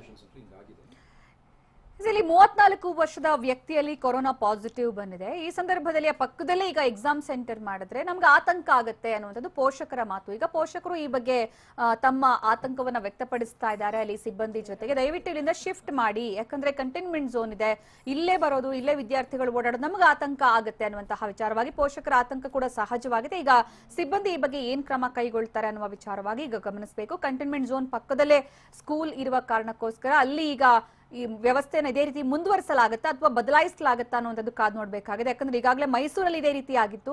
Containment zone ಪಕ್ಕದಲ್ಲೇ ಕಂಟೈನ್ಮೆಂಟ್ ಝೋನ್ ನಲ್ಲೇ ಈಗ ಪರೀಕ್ಷಾ ಕೊಠಡಿ ಏನಿತ್ತು ಅದನ್ನ ಪರೀಕ್ಷಾ ಕೇಂದ್ರ ಏನಿತ್ತು ಅದನ್ನ ಈಗ ಶಿಫ್ಟ್ ಮಾಡಲಾಗಿದೆ ಮಹಾರಾಣಿ ಕಾಲೇಜು ಕಡೆಗೆ. ಈಗ ಇಲ್ಲಿ ಬಳ್ಳಾರಿಯಲ್ಲೂ ಕೂಡ ಅದೇ ರೀತಿಯ ಪರಿಸ್ಥಿತಿ ಇದೆ. ಹೀಗಾಗಿ ಅಲ್ಲಿ ಯಾವ ರೀತಿಯ ಕ್ರಮ ಕೈಗೊಳ್ತಾರೆ ಕಾದು ನೋಡಬೇಕಾಗಿದೆ. ಬೆಳಗಾಮಲ್ಲೂ ಕೂಡ ಅಷ್ಟೇ ಪೂರ್ವಭಾವಿಯಾಗಿ ಸಿದ್ಧತೆ ಮಾಡಿಕೊಳ್ಳುವ ಭರದಲ್ಲಿ ಅಲ್ಲಿ ಎಡವಟ್ಟು ಕೂಡ ಆಯ್ತು. ಸೂಚನಾ ಫಲಕದಲ್ಲಿ ಒಂದು ರೀತಿಯ ನಂಬರ್ ಮತ್ತೆ ಬೇರೆ ಇನ್ನೊಂದು ಕಡೆ ನೋಂದಣಿ ಫಲಕದಲ್ಲಿ ಮತ್ತೊಂದು ರೀತಿಯ ನಂಬರ್, ಈ ರೀತಿ ಎಡವಟ್ಟಾಯ್ತು. ಮಕ್ಕಳನ್ನ ಪ್ರಾಕ್ಟೀಸ್ಗೆ ಕರೆಸಿದಂತಹ ಘಟನೆ ಕೂಡ ನಡೆಯಿತು. ಈಗ ನಮ್ಮ ಜೊತೆಗೆ ಮಾತಾಡೋದಕ್ಕೆ ಸ್ವತಃ ಶಿಕ್ಷಣ ಸಚಿವರಾಗಿರುವ ಸುರೇಶ್ ಕುಮಾರ್ ಅವರೀಗ ನೇರ ಸಂಪರ್ಕದಲ್ಲಿದ್ದಾರೆ. ಸುರೇಶ್ ಕುಮಾರ್ ಅವರೇ ನಮಸ್ತೆ. ಮಕ್ಕಳಿಗೆ ಪೋಷಕರಿಗೆ ಇರುವಂತಹ ಒಂದು ಆತಂಕ, ಪರೀಕ್ಷಾ ವಿಚಾರದಲ್ಲಿ ಇರುವಂತಹ ಕುತೂಹಲ ಜೊತೆ ತಮಗೂ ಕೂಡ ಒಂದು ಕುತೂಹಲ ಆತಂಕ ಇದೆ ಅನ್ಸುತ್ತೆ. ನೋಡಿ, ಇದೊಂದು ಪರೀಕ್ಷೆ, ಇದೊಂದು ನಾವು ಬಹಳ ಗಂಭೀರವಾಗಿ ತಗೊಂಡಿರೋದು ಎರಡು ವಿಚಾರಕ್ಕೆ. ಒಂದು ಮಕ್ಕಳ ಸುರಕ್ಷತೆ, ಎರಡನೇದು ಮಕ್ಕಳು ಏನು ಆತ್ಮವಿಶ್ವಾಸ ಇಟ್ಕೊಂಡಿದ್ದಾರೆ ಆ ಆತ್ಮವಿಶ್ವಾಸದಿಂದನೇ ಪರೀಕ್ಷೆ ಬರೀಬೇಕು ಅಂತ. ಅದಕ್ಕೆ ಸಂಪೂರ್ಣವಾಗಿ ನಾವು ಇವತ್ತು ವ್ಯವಸ್ಥೆ ಮಾಡ್ತೇವೆ. ಕಳೆದ 2 ತಿಂಗಳಿಂದ ಸುಮಾರು 8.5 ಲಕ್ಷ ಮಕ್ಕಳು ಈ ಪರೀಕ್ಷೆನ ತಗೊಳ್ತಾ ಇದ್ದಾರೆ. ಇದಕ್ಕೆ ಅವರು ಪರೀಕ್ಷೆ ಬರೀಲಿಕ್ಕೆ ಸಹಾಯ ಮಾಡ್ತಾ ಇರೋರು ಸುಮಾರು 1 ಲಕ್ಷ ಅಧಿಕಾರಿಗಳು, 1 ಲಕ್ಷ ಅಧಿಕಾರಿಗಳು ಮತ್ತು ಸಿಬ್ಬಂದಿ. ಸೊ ಅವರೆಲ್ಲರೂ ಕೂಡ ಸೇರ್ಕೊಂಡು ನಮ್ಮ ಸುಮಾರು 3,000 ಕೇಂದ್ರಗಳೇನಿದೆ ಅದನ್ನ ಹೆಚ್ಚು ಮಕ್ಕಳಿಗೆ ಸುರಕ್ಷೆ ಅನಿಸುವ ಒಂದು ವಾತಾವರಣ ಸೃಷ್ಟಿ ಮಾಡ್ತಾ ಇದ್ದಾರೆ. ಅದು ಸಾಮಾಜಿಕ ಅಂತರ ಇರ್ಬೋದು, ಅವರು ಮಾಸ್ಕ್ ಇರ್ಬೋದು, ಅವರ ವೈದ್ಯಕೀಯ ಆರೋಗ್ಯ ತಪಾಸಣೆ ಇರ್ಬೋದು, ರೂಮ್ ಅರೇಂಜ್ಮೆಂಟ್ ಇರ್ಬೋದು, ಎಲ್ಲಾನು ಕೂಡ ಬಹಳ ಅಚ್ಚುಕಟ್ಟಾಗಿ ಇವತ್ತು ಮಾಡ್ತಾ ಇದ್ದಾರೆ. ಸೊ ನನಗೆ ಒಂದು ವಿಶ್ವಾಸ ಇದೆ, 8.5 ಲಕ್ಷ ಮಕ್ಕಳದು ಪರೀಕ್ಷೆ ಮಾಡೋದು ಸಾಮಾನ್ಯ ದಿನದಲ್ಲೇ ಒಂದು ಸವಾಲು, ಇವತ್ತಿನ ದಿನದಲ್ಲಿ ಬಹಳ ಒಂದು ಹೆಚ್ಚಿನ ಸವಾಲು. ಇದಕ್ಕೆ ಎಲ್ಲರದು ಕೂಡ ಬಯಕೆ ಇದೆ, ಯಶಸ್ವಿ ಆಗಬೇಕು, ನಮ್ಮ ಮಕ್ಕಳು ಸುರಕ್ಷಿತವಾಗಿ ಬರೆದು ಆಚೆ ಬರಬೇಕು ಅಂತ. ಅದಕ್ಕೆ ನಾವೆಲ್ಲ ಕ್ರಮ ತಗೊಳ್ತಾ ಇದ್ದೀವಿ. ಅಂದ್ರೆ ಈ ಸಂದರ್ಭದಲ್ಲಿ ಮಕ್ಕಳು ಮತ್ತೆ ಪೋಷಕರ ಪಾತ್ರದ ಬಗ್ಗೆ ತಾವೇನ್ ಹೇಳ್ತೀರಾ? ಯಾವ ರೀತಿ ಸಹಕಾರ ಕೊಡಬೇಕು ಈ ಸಂದರ್ಭಕ್ಕೆ ಅಂತ? ಒಂದು, ನಾನು PUC ಪರೀಕ್ಷೆ ನಡೆದಿತ್ತು ಕಳೆದ ಗುರುವಾರ. ಆಗ ನೋಡಿದ್ದು ಮಕ್ಕಳಿಗೆ ಏನೋ ತವಕ, ಏನೋ ಆತಂಕ, ಏನೋ ಗೊಂದಲ. ನನ್ನ ರೂಮ್ ಎಲ್ಲಿದೆ ಅಂತ ನೋಡ್ಕೊಳ್ಳೋಕ್ಕೋಸ್ಕರ, ಅದಕ್ಕೋಸ್ಕರ ಕೆಲವು ಕೇಂದ್ರದಲ್ಲಿ ಈ ಸಾಮಾಜಿಕ ಅಂತರದ್ದು ಸಮಸ್ಯೆ ನಮಗೆ ಬಂದಿತ್ತು. ಅದಕ್ಕೋಸ್ಕರ ಈ ಸಲ ನಾವು ಮೊದಲನೇದು ಪರೀಕ್ಷೆಗೆ ಬರುವ ಸಮಯವನ್ನೇ ನಾವು ಮುಂಚೆಯಿಂದ ಮಾಡ್ತಾ ಇದ್ವಿ. ಯಾವ ಮಗುನಾದ್ರೂ 7:30 ಬರ್ಬೋದು, 8 ಗಂಟೆಗಾದ್ರೂ ಬರ್ಬೋದು. ಅವ್ರನ್ನ ನಾವು ಕರ್ಕೊಂಡೋಗಿ ಒಳಗಡೆ ಕೂರ್ಸೋ ಒಂದು ವ್ಯವಸ್ಥೆ ಮಾಡ್ತಾ ಇದ್ದೀವಿ. ಸೊ ಯಾರು ಆತಂಕ ಪಡಂಗಿಲ್ಲ. ಮತ್ತೆ ಈ ಫಲಕಗಳೇನಿದೆ, ನೋಟಿಸ್ ಬೋರ್ಡ್, ಆ ನೋಟಿಸ್ ಬೋರ್ಡ್ ಮುಂಚೆ 2 ಆಗ್ತಾ ಇದ್ರು, ಇವತ್ತು 5, 6, 8 ಅದನ್ನು ಕೂಡ ನಾವು ಹೆಚ್ಚು ಮಾಡ್ತಾ ಇದ್ದೀವಿ. ಸೊ ಪೋಷಕರಿಗೆ ನಾನು ಹೇಳೋದು, ದಯವಿಟ್ಟು ನಿಶ್ಚಿಂತೆಯಿಂದ ನಿಮ್ಮ ಮಗುನ ಕಳಿಸಿ. ಇಲ್ಲಿ ನೀವು ಬಂದು ಏನೋ ತವಕದಿಂದ ಸೆಂಟರ್ ಮುಂದೆ ನಿಂತ್ಕೊಳ್ಳೋದು, ಗುಂಪು ಕಟ್ಟೋದು ದಯವಿಟ್ಟು ಮಾಡಬೇಡಿ, ಸಹಕರಿಸಿ.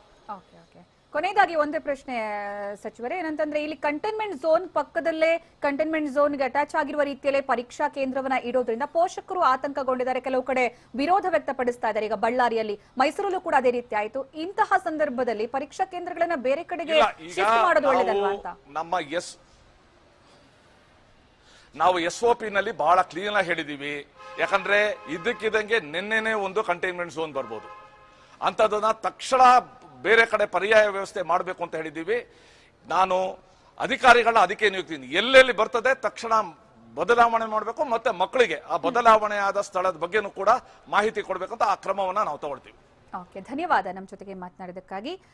ಸುರೇಶ್ ಕುಮಾರ್ ಅವರು ಸಚಿವರು ಹೇಳ್ತಾ ಇದ್ರು ಕಂಟೈನ್ಮೆಂಟ್ ಝೋನ್ಗಳ ಪಕ್ಕದಲ್ಲಿ ಪರೀಕ್ಷಾ ಕೇಂದ್ರಗಳು ಇರೋ ಹಾಗಿಲ್ಲ, ಅದನ್ನ ಬದಲಾವಣೆ ಮಾಡಬೇಕು ಅಂತ. ಅಲ್ಲಿ ಮಕ್ಕಳಿಗೆ ಮಾಹಿತಿ ಕೊಡಬೇಕಾದ್ರೆ ಇಲ್ಲೊಂದು ಪ್ರಶ್ನೆ ಇದೆ, ಹಾಲ್ ಟಿಕೆಟ್ ಅಲ್ಲಿ ಪರೀಕ್ಷಾ ಕೇಂದ್ರ ನಿಗದಿ ಆಗಿರುತ್ತೆ. ಈಗ ಬದಲಾವಣೆ ಲಾಸ್ಟ್ ಮೂಮೆಂಟ್ ಅಲ್ಲಿ ಆದ್ರೆ ಮಕ್ಕಳಿಗೆ ಅದು ಹೇಗೆ ಅದನ್ನ ತಿಳಿಸಲಾಗುತ್ತೆ? ಆಲ್ವೇಸ್ ಎಲ್ಲ ಪ್ರತಿಯೊಂದು ತಾಲೂಕುಗಳಲ್ಲೂ ಕೂಡ ಒಂದು ಅಡಿಷನಲ್ ಸೆಂಟರ್ಗಳನ್ನ ಇಟ್ಕೊಂಡಿದ್ದಾರೆ. ಅಲ್ಲಿ ಏನಾದ್ರು ಕಂಟೈನ್ಮೆಂಟ್ ಝೋನ್, ಈಗ 3 ದಿನ ಎಕ್ಸಾಮಿನೇಷನ್ ನಡೀತು, ಅಕಸ್ಮಾತ್ ಏನಾರ ಕಂಟೈನ್ಮೆಂಟ್ ಝೋನ್ ಆಯಿತು, ಇಮ್ಮಿಡಿಯೇಟ್ ಆಗಿ ಒಂದು ಆಲ್ಟರ್ನೇಟಿವ್ ಅರೇಂಜ್ಮೆಂಟ್ ಅನ್ನ ಶಿಕ್ಷಣ ಇಲಾಖೆ ನಿಜವಾಗ್ಲೂ ತಗೊಂಡಿದೆ.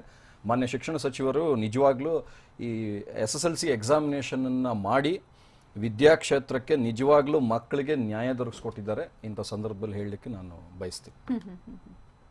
ಓಕೆ, ಅಂದ್ರೆ ಇಲ್ಲಿ ಹಾಲ್ ಟಿಕೆಟ್ ಅಲ್ಲಿ ಇದ್ರೂ ಕೂಡ ಮಕ್ಕಳು ಗೊಂದಲಕ್ಕೊಳಗಾಗಬೇಕಾಗಿಲ್ಲ, ಅವರಿಗೆ ಸರಿಯಾದ ಮಾಹಿತಿ ತಿಳಿಸುವಂತಹ ಕೆಲಸ ತಿಳಿಸೋದಕ್ಕೆ ಅದಕ್ಕೆ ಆ SOP ನಲ್ಲೂ ಕೂಡ ಇದೆ. ಈಗ ನೋಡಿ, ಈಗ ನೀವು ಆಗ್ಲೇ ಹೇಳಿದ್ರಿ ಮೈಸೂರಿನಲ್ಲಿ ಎಕ್ಸಾಮಿನೇಷನ್ ಸೆಂಟರ್ ಚೇಂಜ್ ಆಯ್ತು, ಆದ್ರೆ ಅಲ್ಲಿ ಅಧಿಕಾರಿಗಳು ಏನ್ ಮಾಡ್ಬೇಕಾಗತ್ತೆ ಅಂದ್ರೆ ಆ ಎಕ್ಸಾಮಿನೇಷನ್ ಸೆಂಟರ್ ಚೇಂಜ್ ಆಗಿದ್ದನ್ನ ತಕ್ಷಣ ಆ ಮಕ್ಕಳಿಗೆ ಗೈಡ್ ಮಾಡಬೇಕು. ಮತ್ತೆ ಅವ್ರಿಗೆ ಹೋಗುವಂತ SMS ಮೆಸೇಜ್ಗಳಲ್ಲಿ ಯಾವ ಎಕ್ಸಾಮಿನೇಷನ್ ಸೆಂಟರ್ ಅಲ್ಲಿ ಯಾವ ರೂಮು ಮತ್ತು ಯಾವ ಬೆಂಚ್ ಅಲ್ಲಿ ಅವ್ರು ಕೂತ್ಕೊಳ್ಬೇಕಾಗತ್ತೆ ಅನ್ನೋ ಕಂಪ್ಲೀಟ್ ಡೀಟೇಲ್ಸ್ ಆ ಮಕ್ಕಳಿಗೆ ಈಗ SMS ಹೋಗ್ಬೇಕಾಗತ್ತೆ. ಓಕೆ, ವೀಣಾ ಅವ್ರ ಈಗ ಪರೀಕ್ಷೆ ಶುರು ಆಗ್ತಾ ಇದೆ ಅಂತ ಅನ್ಕೋಣ, ಈಗ ವಿದ್ಯಾರ್ಥಿಗಳು ಬರ್ತಾ ಇದ್ದಾರೆ ಎಕ್ಸಾಮ್ ಸೆಂಟರ್ ಕಡೆಗೆ, ಈಗ ಯಾವ ರೀತಿ ಒಂದು ಪ್ರೊಸೀಜರ್ಸ್ ಅವ್ರನ್ನ ಫಾಲೋ ಮಾಡಬೇಕಾಗತ್ತೆ? ಅಂದ್ರೆ ಎಷ್ಟು ಗಂಟೆ ಮುಂಚಿತವಾಗಿ ಬರಬೇಕು, ಅವ್ರು ಬಂದ ತಕ್ಷಣ ಅವ್ರನ್ನ ಯಾವ ರೀತಿ ನೋಡ್ಕೊಳ್ಳಲಾಗುತ್ತೆ, ಫಸ್ಟ್ ಯಾವ ಪ್ರೊಸೀಜರ್ ಅನ್ನ ಫಾಲೋ ಮಾಡಬೇಕು, ಈ ಗೈಡ್ಲೈನ್ಸ್ ಅನ್ನೆಲ್ಲ ಫಾಲೋ ಮಾಡ್ಕೊಂಡು ಅವ್ರಿಗೆ ಒಂದ್ಸರಿ ಹೇಳೋದಾದ್ರೆ? ಅದೇ ಮೊದಲೇ ಇವಾಗಲೇ ಹೇಳ್ತಾ ಇರೋ ಥರ ಮೊದಲೇ ಮುಂಚಿತವಾಗಿ ಬರ್ಬೋದು. ಮೊದಲೆಲ್ಲ ಹಾಗೆ ಬಿಡ್ತಾ ಇತ್ತಿಲ್ಲ ಅವ್ರನ್ನ, ಲಾಸ್ಟ್ ಇಯರೇ ಆದ್ರೂ ಹಾಫ್ ಆನ್ ಅವರ್ ಮುಂಚೆ ಅಷ್ಟೇ ಎಕ್ಸಾಮಿನೇಷನ್ ಸೆಂಟರ್ ಹತ್ರ ಇರಬೇಕಿತ್ತು. ಇವಾಗ ಮುಂಚಿತವಾಗೇ ಬರ್ಬೋದು, ಬಂದು ಕೊಠಡಿಲೇ ಕೂತು ಅವ್ರು ಸಪ್ರೇಟ್ ಆಗಿ ಓದ್ಕೋಬಹುದು. ಇದೆಲ್ಲ ಹೇಳಿರೋದ್ರಿಂದ ಸ್ವಲ್ಪ ಸ್ಟ್ರೆಸ್ ಕಮ್ಮಿ ಆಗುತ್ತೆ ಅವರಿಗೆ. ಅದಾದ್ಮೇಲೆ ಅಷ್ಟು ದಿವಸ ಆದ್ಮೇಲೆ ನೋಡ್ತಾ ಇರೋದ್ರಿಂದ ಅವಾಗಲೇ ಅವ್ರು ಹೇಳಿದಾಗೆ ಶೇಕ್ ಹ್ಯಾಂಡ್ ಮಾಡೋದು ಇಂಥದ್ದೆಲ್ಲ ಏನೂ ಮಾಡ್ದಲೆ ಅವರು ರೆಸ್ಪಾನ್ಸಿಬಲ್ ಆಗಿ ನಡ್ಕೊಂಡು ಡಿಸ್ಟೆನ್ಸ್ ಮೇಂಟೈನ್ ಮಾಡಿಕೊಂಡು ಮಾಸ್ಕು, ಸ್ಯಾನಿಟೈಸರ್ ಇದೆಲ್ಲ ನೆನಪಲ್ಲಿ ಇಟ್ಕೊಂಡು ಆಪ್ಟ್ ಫಾರ್ ಎಕ್ಸಾಮ್ ಬಂದ್ಬಿಟ್ರೆ. ಇಲ್ಲಿ ಇನ್ನೊಂದಿದೆ, ಒಂದು ಎಕ್ಸಾಮ್ಗೆ ಒಂದು ಅರ್ಧ ಗಂಟೆ ಮುಂಚಿತವಾಗಿರ್ಬೇಕು ಅನ್ನೋದು ವಿದ್ಯಾರ್ಥಿಗಳ ಸಾಮಾನ್ಯ ಲೆಕ್ಕಾಚಾರ. ಅರ್ಧ ಗಂಟೆ 1 ಗಂಟೆ ಮುಂಚೆನೆ ಪೋಷಕರು ಅವ್ರನ್ನ ರೆಡಿ ಇರಿಸ್ತಾರೆ. ಆದ್ರೆ ಇಲ್ಲಿ ಒಂದಷ್ಟು ಟೆಸ್ಟ್ಗಳಾಗಬೇಕಾಗತ್ತೆ, ಥರ್ಮಲ್ ಸ್ಕ್ರೀನಿಂಗ್ ಆಗ್ಬೇಕಾಗತ್ತೆ, ಯಾವ್ದು ಸೂಚನಾ ಫಲಕಗಳನ್ನ ನೋಡ್ಬೇಕಾಗತ್ತೆ, ಜೊತೆಗೆ ಅವರಿಗೆ ಯಾವುದೇ ರೀತಿ ಆರೋಗ್ಯ ಸಮಸ್ಯೆ ಇಲ್ಲ ಅನ್ನೋದು ಕನ್ಫರ್ಮ್ ಮಾಡಬೇಕಾಗತ್ತೆ, ಮತ್ತೆ ಯಾವುದೇ ರೀತಿಯ ಸಮಸ್ಯೆ ಆಗದೇ ಇರೋ ರೀತಿ ಸ್ಯಾನಿಟೈಸ್ ಮಾಡ್ಕೊಂಡು ಅವರು ಮಾಸ್ಕ್ ಹಾಕೊಂಡು ಮಾಸ್ಕ್ ವಿತರಣೆ ಆಗ್ಬೇಕು, ಅದನ್ನ ತಗೋಬೇಕು. ಇದನ್ನೆಲ್ಲ ಫಾಲೋ ಮಾಡೋದಕ್ಕೆ ಒಂದಷ್ಟು ಸಮಯಾವಕಾಶ ಬೇಕಾಗತ್ತೆ. ಎಷ್ಟು ಗಂಟೆ ಮುಂಚಿತವಾಗಿ ಬರೋದು ಒಳ್ಳೇದು ಅಂತ ಹೇಳ್ತೀರಾ? ಒಂದು 1 ಅವರ್ ಮುಂಚೆ ಇದ್ರೆ ಅವರಿಗೂ ಟೆನ್ಷನ್ ಆಗ್ಲಿ ಏನು ಇರೋದಿಲ್ಲ. ಆಲ್ಮೋಸ್ಟ್ 1.5 ಅವರ್ಸ್ ಈ ಎಕ್ಸಾಮಿನೇಷನ್ ಸೆಂಟರ್ಸ್, ಎಕ್ಸಾಮಿನೇಷನ್ ಸ್ಟಾರ್ಟ್ ಆಗೋದು 10:30ಗೆ, ಬಟ್ ಎಲ್ಲಾ ಕಡೆ examination centre will be open from 7:30 itself. 7:30 ಇಂದಾನೆ ಫಂಕ್ಷನ್ ಆಗಕ್ಕೆ ಸ್ಟಾರ್ಟ್ ಆಗುತ್ತೆ. ಮಕ್ಕಳಿಗೆ ಮಿನಿಮಮ್ 1.5 ಅವರ್ಸ್ ಅರ್ಲಿ ಇರೋದಕ್ಕೋಸ್ಕರ ಆಲ್ರೆಡಿ ಇನ್ಸ್ಟ್ರಕ್ಷನ್ಸ್ ಕೊಟ್ಟಿದ್ದಾರೆ. ಮಕ್ಕಳು ಮಿನಿಮಮ್ 1.5 ಅವರ್ಸ್ ಮುಂಚೆ ಇರಬೇಕಾಗುತ್ತೆ. ಯಾಕಂದ್ರೆ ಸೋಷಿಯಲ್ ಡಿಸ್ಟೆನ್ಸಿಂಗ್ ಅಲ್ಲಿ ಹೋಗ್ಬೇಕು, ಗುಂಪಾಗಿ ಹೋಗಕ್ ಆಗಲ್ವಲ್ಲ, ಅದು ಚೆಕ್ ಆಗ್ಬೇಕು, ಥರ್ಮಲ್ ಸ್ಕ್ಯಾನಿಂಗ್ ಆಗ್ಬೇಕು, ಮಾಸ್ಕ್ ಮಕ್ಕಳು ಅಕಸ್ಮಾತ್ ಹಾಕೊಂಡ್ ಬಂದಿಲ್ಲ ಅಂತಂದ್ರೆ ಆ ಮಕ್ಕಳಿಗೆ ಮಾಸ್ಕ್ ಕೊಡ್ಬೇಕಾಗತ್ತೆ, ಸ್ಯಾನಿಟೈಸೇಷನ್ ಆಗ್ಬೇಕಾಗತ್ತೆ. ಮತ್ತೆ ಒಳಗಡೆ ಹೋಗುವಾಗ್ಲೂ, ಕೊಠಡಿಗಳಿಗೆ ಒಳಗಡೆ ಹೋಗುವಾಗ್ಲೂ ಕೂಡ ಗುಂಪಾಗಿ ಹೋಗಕ್ಕಾಗಲ್ಲ, ಒಬ್ಬೊಬ್ಬರನ್ನೇ ಕಳಿಸ್ಬೇಕಾಗತ್ತೆ. ಅದಕ್ಕೆ ಮುಂಚೆ ಇನ್ವಿಜಿಲೇಟರ್ಸ್ ಹೋಗಿ ನಿಂತ್ಕೊಳ್ಬೇಕಾಗತ್ತೆ. ಸೊ 1.5 ಅವರ್ಸ್ ಪ್ರಯರ್ ಬನ್ನಿ ಅಂತ ಹೇಳಿ ಇನ್ಸ್ಟ್ರಕ್ಷನ್ಸ್ ಅನ್ನ ಮೊನ್ನೆ ಶಿಕ್ಷಣ ಇಲಾಖೆ ಆಲ್ರೆಡಿ ಕೊಟ್ಟಿದೆ. ಇಲ್ಲಿ ಇನ್ನೊಂದು ಗಮನಿಸಬೇಕೇನಂದ್ರೆ ಎಕ್ಸಾಮ್ ಶುರುವಾಗೋದಕ್ಕೂ ಮೊದಲು ಲಾಸ್ಟ್ ಮಿನಿಟ್ ತನಕ ಕೂಡ ಅವರು ಅಭ್ಯಾಸ ಮಾಡ್ತಾ ಇರ್ತಾರೆ, ಪ್ರಾಕ್ಟೀಸ್ ಮಾಡ್ತಾ ಇರ್ತಾರೆ, ಓದ್ತಾ ಇರ್ತಾರೆ. ಆದ್ರೆ ಬಹುಶಃ ಈ ಬಾರಿಯ ಎಕ್ಸಾಮ್ ನಲ್ಲಿ ಅದ್ರ ಬದಲು ಈ ಸ್ಯಾನಿಟೈಸೇಷನ್, ಮಾಸ್ಕ್ ಹಾಕೊಳ್ಳೋದು, ಈ ತರದ ಒಂದು ಪ್ರಿಕಾಷನರಿ ವಿಚಾರಗಳು ಜಾಸ್ತಿ ಕಾಣಿಸುತ್ತೆ. ತುಂಬಾ ಓದುವಂತ ಮಕ್ಕಳು ಯಾವಾಗ್ಲೂ ಎಡಗೈನಲ್ಲಿ ಅವ್ರ ಪುಸ್ತಕ ಒಂದು ಇಟ್ಕೊಂಡಿರ್ತಾರೆ. So they always keep reading it. So of course ಮತ್ತೆ ಎಕ್ಸಾಮಿನೇಷನ್ ಮುಂಚೆ ಎಲ್ಲ ಏನ್ ಮಾಡೋರು, ಗುಂಪು ಕಟ್ಕೊಂಡು ಯಾವ ಕ್ವಶನ್ಸ್ ಬರ್ಬೋದು ಏನು ಅದನ್ನೆಲ್ಲ ಬಗ್ಗೆ ಸ್ವಲ್ಪ ಡಿಸ್ಕಷನ್ ಮಾಡೋರು. ಬಟ್ ಆ್ಯಕ್ಚುಲಿ ಸ್ಪೀಕಿಂಗ್ ಆ ಡಿಸ್ಕಷನ್ಸು ಖಂಡಿತ ಹೆಲ್ಪ್ ಆಗಲ್ಲ. ಸೊ ಈಗೇನಾಗುತ್ತೆ, ಅಷ್ಟೆಲ್ಲ ಕಾನ್ಸಂಟ್ರೇಷನಿಂದ ಓದ್ಕೊಂಡು ಮನೆಯಿಂದ ಬಂದಿರ್ತಾರೆ. So they will follow some procedures, ಆ ಪ್ರೊಸೀಜರ್ ಫಾಲೋ ಮಾಡಿ ಕರೆಕ್ಟಾಗಿ ಹೋಗಿ ಕೂತ್ಕೊಳ್ತಾರೆ. ಸೊ ಎಕ್ಸಾಮಿನೇಷನ್ನು ಸುಸೂತ್ರವಾಗಿ ಆಗತ್ತೆ ಅಂತ. ಓಕೆ, ಡಾಕ್ಟರ್ ಸುಹಾಸಿನಿ ಅವರೇ, ಈಗ ಪರೀಕ್ಷೆಗೆ ಮುಂಚಿತವಾಗಿ 1 ಗಂಟೆ 1.5 ಗಂಟೆ ಮುಂಚಿತವಾಗಿ ಹೋಗೋದು ಒಳ್ಳೆಯದು ಅಂತ ಹೇಳ್ತಾರೆ. ಆ ಸಂದರ್ಭದ ಒಂದು ಪರಿಸ್ಥಿತಿ ಇರುತ್ತಲ್ಲ, ಅಂದ್ರೆ ಈಗ ಈ ಹಿಂದೆ ಆದ್ರೆ ಪರೀಕ್ಷೆಗೆ ಬೇಕಾದಂತಹ ತಯಾರಿಯನ್ನ ಮಾತ್ರ ಮಾಡ್ಕೊಳ್ಳೋದಕ್ಕೆ ಆ ಸಮಯ ಮೀಸಲಿಡ್ತಾ ಇತ್ತು. ಆದ್ರೆ ಈಗ COVID-19ಗೆ ಸಂಬಂಧಪಟ್ಟಂತಹ ಪ್ರೋಟೋಕಾಲ್ಸ್ ಅನ್ನ ಫಾಲೋ ಮಾಡೋದಕ್ಕೆ ಅದೆಲ್ಲವನ್ನ ಕೂಡ ಅನುಸರಿಸೋದಕ್ಕೆ ಆ ಸಮಯ ಮೀಸಲಿಡ್ಬೇಕಾಗತ್ತೆ. ಸೊ ಆ ಲಾಸ್ಟ್ ಮೊಮೆಂಟ್ ತಯಾರಿ ಬಗ್ಗೆ ತಾವೇನು ಹೇಳ್ತೀರಾ? ಡಾಕ್ಟರ್ ಸುಪ್ರೀತ್ ಅವರು ಹೇಳಿದಾಗೆ ಲಾಸ್ಟ್ ಮೂಮೆಂಟ್ ಪ್ರಿಪರೇಷನ್ ಆಕ್ಚುಲಿ ಬೇಕಾಗಿರೋದು ಸ್ಟಡೀಸ್ಗಿಂತಲೂ ಜಾಸ್ತಿ ಮೆಂಟಲ್ ಪ್ರಿಪರೇಷನ್ ಅಷ್ಟೇ. ಮತ್ತೆ ಈಗ ಈ COVID-19ಗೆ ಬೇಕಾದಂಥ ಸ್ಯಾನಿಟೈಸೇಷನ್, ಥರ್ಮಲ್, ಇದು ಅದು ಆಲ್ರೆಡಿ ಅದೀಗ ದಿನಚರಿ ಆಗ್ತಿದೆ. ಈಗ ಎಲ್ಲ ಮನೆಗಳಲ್ಲೂ ಸಾಧಾರಣವಾಗಿ ಮನೆಯಿಂದ ಹೊರಗಡೆ ಹೋಗುವಂಥದ್ದು ಬರೀ ಒಬ್ಬರೋ ಅಥವಾ ಇಬ್ಬರು ಇರ್ಬೋದು, ಮನೆಯಿಂದ ಯಾರು ಹೊರಗಡೆ ಹೋಗುವಂಥ ಸನ್ನಿವೇಶನೇ ಇಲ್ಲ. ಮತ್ತೆ ಥಿಂಗ್ಸ್ಗಳನ್ನ ಅಂದ್ರೆ ಮನೆಯಲ್ಲೇ ಆಲ್ರೆಡಿ ಈ ಕ್ಲೆನ್ಲಿನೆಸ್ ಆಗಿರ್ಬೋದು, ಸ್ಯಾನಿಟೈಸೇಷನ್ ಆಗಿರ್ಬೋದು, it is a new normal ಅಂತ ಆಲ್ರೆಡಿ ಪ್ರಾಕ್ಟೀಸಿಗೆ ಬಂದಿರೋ ಕಾರಣ ಮಕ್ಕಳಿಗೂ ಅದು ಒಂದು ರೀತಿನಲ್ಲಿ ಅಭ್ಯಾಸ ಆಗಿರುತ್ತೆ. ಅದ್ರ ಜೊತೆಗೆ ಲಾಸ್ಟ್ ಮಿನಿಟ್ ಪ್ರಿಪ್ರೇಷನ್ ಅಂದ್ರೆ ನಾವು ಎಷ್ಟೋ ಸಲ ನೋಡಿರ್ತೀವಿ. ಈಗ ಟ್ರಾನ್ಸ್ಪೋರ್ಟ್ ಅಂದ್ರೆ ಈವನ್ ಮನೆಯಿಂದ ಸ್ಕೂಲಿಗೆ ಹೋಗೋ ತನಕನೂ ಓದೋಂಥ ಸಿಚುವೇಶನ್, ಅದು ಆ last minute preparation shows very low confidence level. Last ಮಿನಿಟ್ಗೆ ಒಂಥರ ಓವರ್ಲೋಡ್, ಇನ್ಫಾರ್ಮೇಶನ್ ಓವರ್ಲೋಡ್ ಆಗುತ್ತೆ ವಿನಃ ಅದರಿಂದಾಗಿ ಏನು ಹೆಲ್ಪ್ ಆಗಲ್ಲ. ಈಗ ರೀಸೆಂಟ್ ಮೆಮೊರಿ ಹಾಗೆ, ಅದಕ್ಕೆ ಆ ಟೈಮಲ್ಲಿ ಇಂಟ್ರೋಸ್ಪೆಕ್ಷನ್ಸ್, ರಿಫ್ಲೆಕ್ಟ್ ಮಾಡೋದು ತುಂಬಾ ಒಳ್ಳೇದು ಅಂತ. ಸ್ವಲ್ಪ ಕಾಮ್ ಆಗಿದ್ದು ಕಾನ್ಫಿಡೆಂಟ್ ಆಗಿ ಕಣ್ಣು ಮುಚ್ಕೊಂಡು ಏನೇನೆಲ್ಲ ಆಲೋಚನೆ ಅಂದ್ರೆ ಅವರು ಏನು ಓದಿದ್ದಾರೆ, ಅವ್ರೇನು ಓದಿದ್ದಾರೆ, ಬಾಕಿದವ್ರ ಹತ್ರ ಡಿಸ್ಕಸ್ ಮಾಡೋದಲ್ಲ, ಅವ್ರು ಏನು ಓದಿದ್ದಾರೆ, ಅದರಲ್ಲಿ ಅವ್ರಿಗೆ ಎಷ್ಟು ವಿಚಾರಗಳು ಕಾನ್ಫಿಡೆಂಟ್ ಆಗಿ ಗೊತ್ತಿದೆ ಅಂತದನ್ನ ರಿಫ್ಲೆಕ್ಟ್ ಮಾಡೋದ್ರಿಂದ ಅವರಿಗೆ ಪ್ರೆಸೆಂಟೇಷನ್ ಕೂಡ ಇನ್ನೂ ಚೆನ್ನಾಗುತ್ತೆ. ಲಾಸ್ಟ್ ಮಿನಿಟ್ ಪ್ರಿಪರೇಷನ್ ಆದಷ್ಟು ಅವಾಯ್ಡ್ ಮಾಡೋದೇ ಒಳ್ಳೇದು ಅಂತ ಅನ್ಸುತ್ತೆ. ಓಕೆ ಡಾಕ್ಟರ್, ಇಲ್ಲಿ ಇನ್ನೊಂದು ಏನಂದ್ರೆ ಎಕ್ಸಾಮ್ ಹೋಗ್ತಾರೆ, ಎಕ್ಸಾಮ್ ಬರೀತಾರೆ, ಎಕ್ಸಾಮ್ ಮುಗಿಸಿ ಬರ್ತಾರೆ, ಮನೆಗೆ ಬರ್ತಾರೆ. ಮನೆಗೆ ಬಂದ ತಕ್ಷಣ ಫಸ್ಟ್ ವಿದ್ಯಾರ್ಥಿಗಳು ಮಾಡಬೇಕಾಗಿರುವಂತಹ ಕೆಲಸ ಏನು? ಯಾಕಂದ್ರೆ ಒಂದು ಅವರು ಹಾಕಿರುವಂತಹ ಡ್ರೆಸ್ ಇಂದ ಹಿಡಿದು ಎಲ್ಲವೂ ಕೂಡ ವಾಶ್ಗೆ ಹಾಕುವಂತಹ ಪ್ರೊಸೀಜರ್, ಅಂದ್ರೆ ಈಗಾಗಲೇ ಎಲ್ಲ ಕೋವಿಡ್ ವಾರಿಯರ್ಸ್ ಇಂದ ಹಿಡಿದು ಹೊರಗಡೆ ಯಾರ್ಯಾರು ಓಡಾಡ್ತಿದ್ರೆ ಎಲ್ಲರೂ ಕೂಡ ಅದನ್ನ ಈಗ ಫಾಲೋ ಮಾಡ್ತಾ ಇದ್ದಾರೆ. ಆ ರೀತಿ ಅವರು ಯಾವ ರೀತಿ ಒಂದು ಸೇಫ್ಟಿ ಮೆಜರ್ಸ್ ತಗೋಬಹುದು? ಓಕೆ, ಒಂದನೇದಾಗಿ ಏನಂತಂದ್ರೆ ಮನೆಗೆ ಬಂದ ಕೂಡಲೇ ಅವ್ರು ಹಾಕಿದಂಥ ಬಟ್ಟೆಗಳನ್ನ ಒಂದು ಪರ್ಟಿಕ್ಯುಲರ್, ಈಗ ಸ್ಯಾನಿಟೈಸ್ ಅದಕ್ಕೆ ಅಂತಾನೆ ಸಪ್ರೇಟ್ ಬಕೆಟ್ ಅಲ್ಲಿ ಸ್ವಲ್ಪ ನೀರು ಅಥವಾ ಡೆಟಾಲ್ ಅಥವಾ ಸ್ಯಾನಿಟೈಸರ್ ಏನೇ ಹಾಕಿಟ್ಟಿದ್ರು ಅದಕ್ಕೆ ಡೈರೆಕ್ಟ್ ಆಗಿ ಹಾಕುವಂಥದ್ದು. ಮತ್ತೆ ಡೈರೆಕ್ಟ್ ಬಾತ್ರೂಮಿಗೆ ಹೋಗಿ ಸ್ನಾನ ಎಲ್ಲ ಮಾಡ್ಕೊಂಡು ಬಂದೇ ಬೇರೆ ಕೆಲಸ ಮಾಡುವಂಥದ್ದು. ಓಕೆ, ಇದು ಒಂದು ಪ್ರೊಸೀಜರ್. ಇನ್ನೊಂದು, ಇದೆಲ್ಲವೂ ಮಾಡಿ ಆದ್ಮೇಲೆ ಮನೆಗೆ ಬಂದು ಪೋಸ್ಟ್ ಮಾರ್ಟಮ್ ಅನಾಲಿಸಿಸ್ ಬೇಡ. ಅಂತಂದ್ರೆ ಕ್ವೆಶ್ಚನ್ ಪೇಪರ್ ಇಟ್ಕೊಂಡು ಏನೇನು ಎಷ್ಟು ಮಾರ್ಕ್ಸ್ ಬರುತ್ತೆ, ಎಷ್ಟರಲ್ಲಿ ಮಾರ್ಕ್ಸ್ ಕಳೆದು ಹೋಗುತ್ತೆ ಅಂತ ಮಾಡಿದ್ರಲ್ಲಿ ಯಾವ ಪ್ರಯೋಜನ ಇಲ್ಲ. ಯಾಕಂದ್ರೆ ವಾಪಸ್ ಆ ಎಕ್ಸಾಮ್ ನಲ್ಲಿ ಬರ್ದಿರುವಂತ ಆನ್ಸರ್ಸ್ ನ ಚೇಂಜ್ ಮಾಡಕ್ಕಾಗಲ್ಲ. ಸೊ ಇಷ್ಟೆಲ್ಲ ಮಾಡಿ ಆದ್ಮೇಲೆ ಒಂದ್ ಸ್ವಲ್ಪ ರೆಸ್ಟ್, ಊಟ ತಿಂಡಿ ಎಲ್ಲ ಆದ್ಮೇಲೆ ಒಂದ್ ಸ್ವಲ್ಪ ರೆಸ್ಟ್ ತಗೊಂಡು ಮತ್ತೆ ಇಮಿಡಿಯೇಟ್ ಆಗಿ ನೆಕ್ಸ್ಟ್ ಡೇ ಪ್ರಿಪರೇಷನ್ ಬಗ್ಗೆ ಕಂಪ್ಲೀಟ್ ಫೋಕಸ್ ಮಾಡೋದು ಇಂಪಾರ್ಟೆಂಟ್.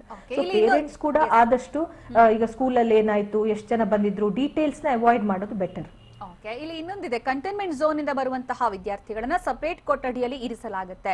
ಇನ್ನು ಕೆಲ ಜ್ವರ, ಶೀತ ಲಕ್ಷಣ ಅಲ್ಲೇನದು ಸಡನ್ ಆಗಿ ಕಾಣಿಸ್ತು ಅಂದ್ರೆ ಅವ್ರನ್ನೂ ಸಪರೇಟ್ ಆಗಿಡಲಾಗುತ್ತೆ ಅಂತ. ಸೊ ಅಲ್ಲಿ ಆ ವಿದ್ಯಾರ್ಥಿಗಳಿಗೆ ಲೆಫ್ಟ್ ಔಟ್ ಫೀಲ್ ಬರುತ್ತಾ ಈ ರೀತಿ ಮಾಡೋದ್ರಿಂದ? ಅದನ್ನ ಯಾವ ರೀತಿ ಅವ್ರು ಓವರ್ಕಮ್ ಮಾಡಬೇಕು ಅಂತ? ಓಕೆ, ಈಗ ಎಕ್ಸಾಮಿನೇಷನ್ ಅಂತ ಅನ್ನೋದು ಕ್ಲಾಸಲ್ಲಿ ಒಟ್ಟಿಗೆ ಕೂತ್ಕೊಂಡು ಒಂಥರ ಫನ್ ಫೀಲ್ಡ್ ಎನ್ವೈರ್ಮೆಂಟ್ ಅಲ್ಲ ಅದು.